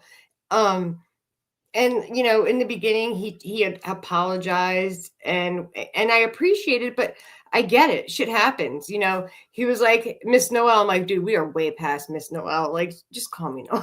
I mean, so much of that came from a place of like genuine embarrassment, right? It's like, you know, I did a lot of things and said a lot of things, even if I was in my and this is gonna sound funny, even when I was in my marijuana addiction. In my marijuana addiction, I didn't smoke like regular people, right? I smoked a half ounce or an ounce a day, and never making clear thoughts. You know, not treating people with respect, treating people, you know, how I felt about myself, right? I just treat the world as a, you know, treat the world in a reflection of how I feel about me. And then when it went back to hard stuff, like, you know, the end was near. And so when you come back and you're renewed, it's like this constant facing embarrassment, you know, and that was just sort of my road back, you know. You know, it was just my way. And she, you know, Noelle did, she gave me that softer place to land. And I'm very appreciative of that, because Matt and Noelle don't owe me anything, right? And I don't owe Matt and Noelle anything. But here we are, like me and Matt, we've buried the hatchet. I speak to his wife far more than I speak to him. And he's, you know, never been an issue, right? So and No, no. we've talked about the depths of our lives, me and Noelle, and it's never been an issue for Matt. And so, and I'm very respectful when I speak to Noelle, and she's very respectful of me too. In fact, I'll tell you this. I actually have one other person that if I fall asleep after Noelle texts me, first thing I say in the morning is sorry. I apologize immediately. Other people, I'm just like, hey, what's up, man? Who this? What do you want? Yeah, it's we Thank you, Mr. Matt. really mesh well as friends. Yeah. And Yeah. when Matt and Benny, you know, they figured it out and became friends, I kind of like, okay, whatever, I don't care. And it's not that, you know, I wasn't judging. I didn't care. Like, cool. You know, he says he wants to do a good thing. Now we've all seen the Benny go back and forth, up and down, you know, thing, the roller coaster. And, you know, Right. I don't think Thank you, Matt. Thank you that very much. at any point I was like, it's gonna fail, it's gonna go. We'll see. I wish him well. And that, you know, I can't say that I ever doubted you, but I didn't know you. So all I could say is Right. I wish that he does well. I don't want him to fail. If this is what he wants, you know, we'll see. And, you know, hopefully he goes the mile, you know, and then him and Matt start talking. And then you and I start talking, and it's just like, now I'm like, I'm in your chats and on YouTube, and I'm just like, who'd have ever thought this shit was going to happen? Like, here I am, fucking, I'm sitting here just whatever, hanging out, and then like, you know, like, hey, blah blah blah, and then he says something, and so now we're texting and talking, and Matt and him are texting and talking, and it's just like, it meshes. It's natural. It's like nothing ever happened, and I never, even back then, like you were a pain in the ass. You caused a lot of problems. Well, Matt caused a lot of problems. He yeah. was a pain in the fucking ass too. But you know what? Like I can only say that like I probably like hated you like 2 different times. Like I fucking hate that motherfucker. You know, like maybe 2 or 3 times I can honestly say like you got under my skin to the point where like I wish to God I was in fucking Texas right now, man. But it was never like I didn't care. Like do what you want to do. It doesn't bother me. I've said to more than one person, I was like, you know, if I were to ever meet up with Matt and Noelle in life, we probably wouldn't talk about anything about YouTube because we're not in the same sphere really. So it's not like we're gonna sit down there and have a 4-hour chat about YouTube stuff, right? And I also, you know, because of the respect that I have for Matt, the newfound respect, I actually reached out to him one time and I was like, hey man, look, I know that I probably associate with some people that you're not fond of, right? And I know that some people aren't fond of the fact that I associate with you. He's like, man, I don't care about that. And I was like, me either. Like, I don't care. But I just want to let you know because, you know, I respect where we're at as men, right? Like, I just want to tell you, like, because I might be over here doesn't mean that I'm saying F you or F you. And I feel like you and Matt are 1 or 2 of the very few, right? Like most generally, if you're over here and this person over here has a problem with these people, all of a sudden this person thinks you're, you know, now you have this big mess and he's like, man, I don't care about it either, right? Like just because you're friendly with someone doesn't mean that you're not friends with me or you don't respect me. But, you know, we don't play into the politic. You know, thank you, It Rivers. shouldn't, and it doesn't matter. And No. Since day one, I've always said, I don't care where you go. Like you can go anywhere you want. YouTube is bigger than me. There's a million people out there. I don't have to like your friends. You don't have to like all of mine. Like I don't get along with everyone Matt likes, and he sure as shit don't get along with everybody that I like. It doesn't matter. You know, no, I'm not going to judge your character by who you hang out with on YouTube. It makes me exactly. Just be real. Like, don't talk shit about them to me. Don't talk shit about me to them. And remember, screenshots exist. You know, like if you're going to be, you know, sideways in a chat or whatever, or even privately, whatever. I can't tell you how many screenshots I get just because people like look at this shit. Okay, well, guess what? I love awkwardness. Wait till they come back. Hey, hi, how are you? Oh, you love me? So let me pull this up right quick. You know, you didn't love me at 11:52. Like, I just don't care where you go. We can get along means nothing. Why? Because I'm not, you know, here for them. And you're not here for them, you know, we're here as friends for, you know, each other. And that's all that it matters. We can network however we want, go wherever all that matters is that I'm treated well by you. And all that should matter to you is that I treat you well. All the rest of it it's just politics. Right. So, it means nothing. We're adults. We're allowed to have different friends. How boring would the world be if we were the same in everything we did? That's it. I mean, for fuck's sakes. Well, I can't tell you how appreciative I am that we had this talk. And, you know, part of me staying sober is doing things like this, you know, sharing my story, sharing my hope, you know, my progress, the opportunity to be honest about character defects, my faults, shortcomings, all of those things. It's what will keep people like me and Noelle sober for another day. So absolutely. That it's so important, you know, and just like somebody mentioned something to me randomly out of the blue, and I just like, hey, yo, are you okay? Just wanted to check in, make sure that you're okay, you know. And we had a little conversation. I'm like, I just, you know, I just want to let you know I'm here. I'm a friend, just checking in. Yeah. And it's what you should do for your friends, and that's what I felt like, even though that we were not like, we didn't know each other that well at that point, I still will always offer support to somebody. Back when your sister passed, there was shit going on everywhere, and I was live, and someone said something, and I was like, well, I'm not going to speak about him at all today. And they were like, well, Benny's this and that. I'm like, well, listen, Benny's going through a lot. He lost his sister.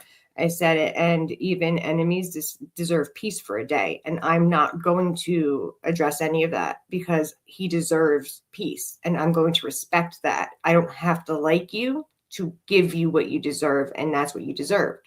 Whether or not, wherever your mind was and you and Matt were doing your thing, like, I don't have to participate. Right. And so, that's just the way I am. Very much Like, appreciative.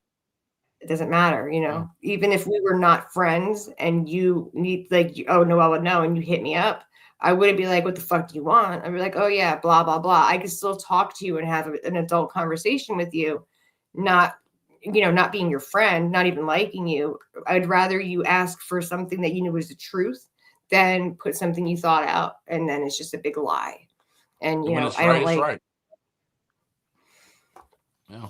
That's I'm right. a Pisces, baby. You hear me? My husband's Pisces. I'm a Sagittarius, and my husband's a Pisces. Your Sagittariuses are cool too. You want to end with the Lord's Prayer? Yeah, you want to do it? Yeah, I sure will. You ready? Let's do it. All right.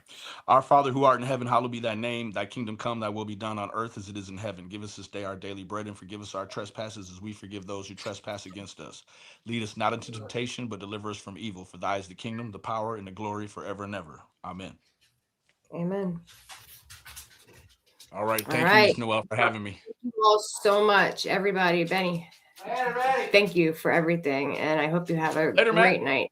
Stay strong. You too. If anybody needs anything from either one of us, you know how to find us. If you need help, advice, if you're scared, if you just need to talk, hit us up. We're not hard to find. No, Much love in fact, everyone. My email is real easy to find. You can find it. So come to my channel, wherever you email me 24 hours a day. I'm going to get back with you. Yep. All right. Hit All you right, later. y'all. Be safe. Good night. Good Bye. night.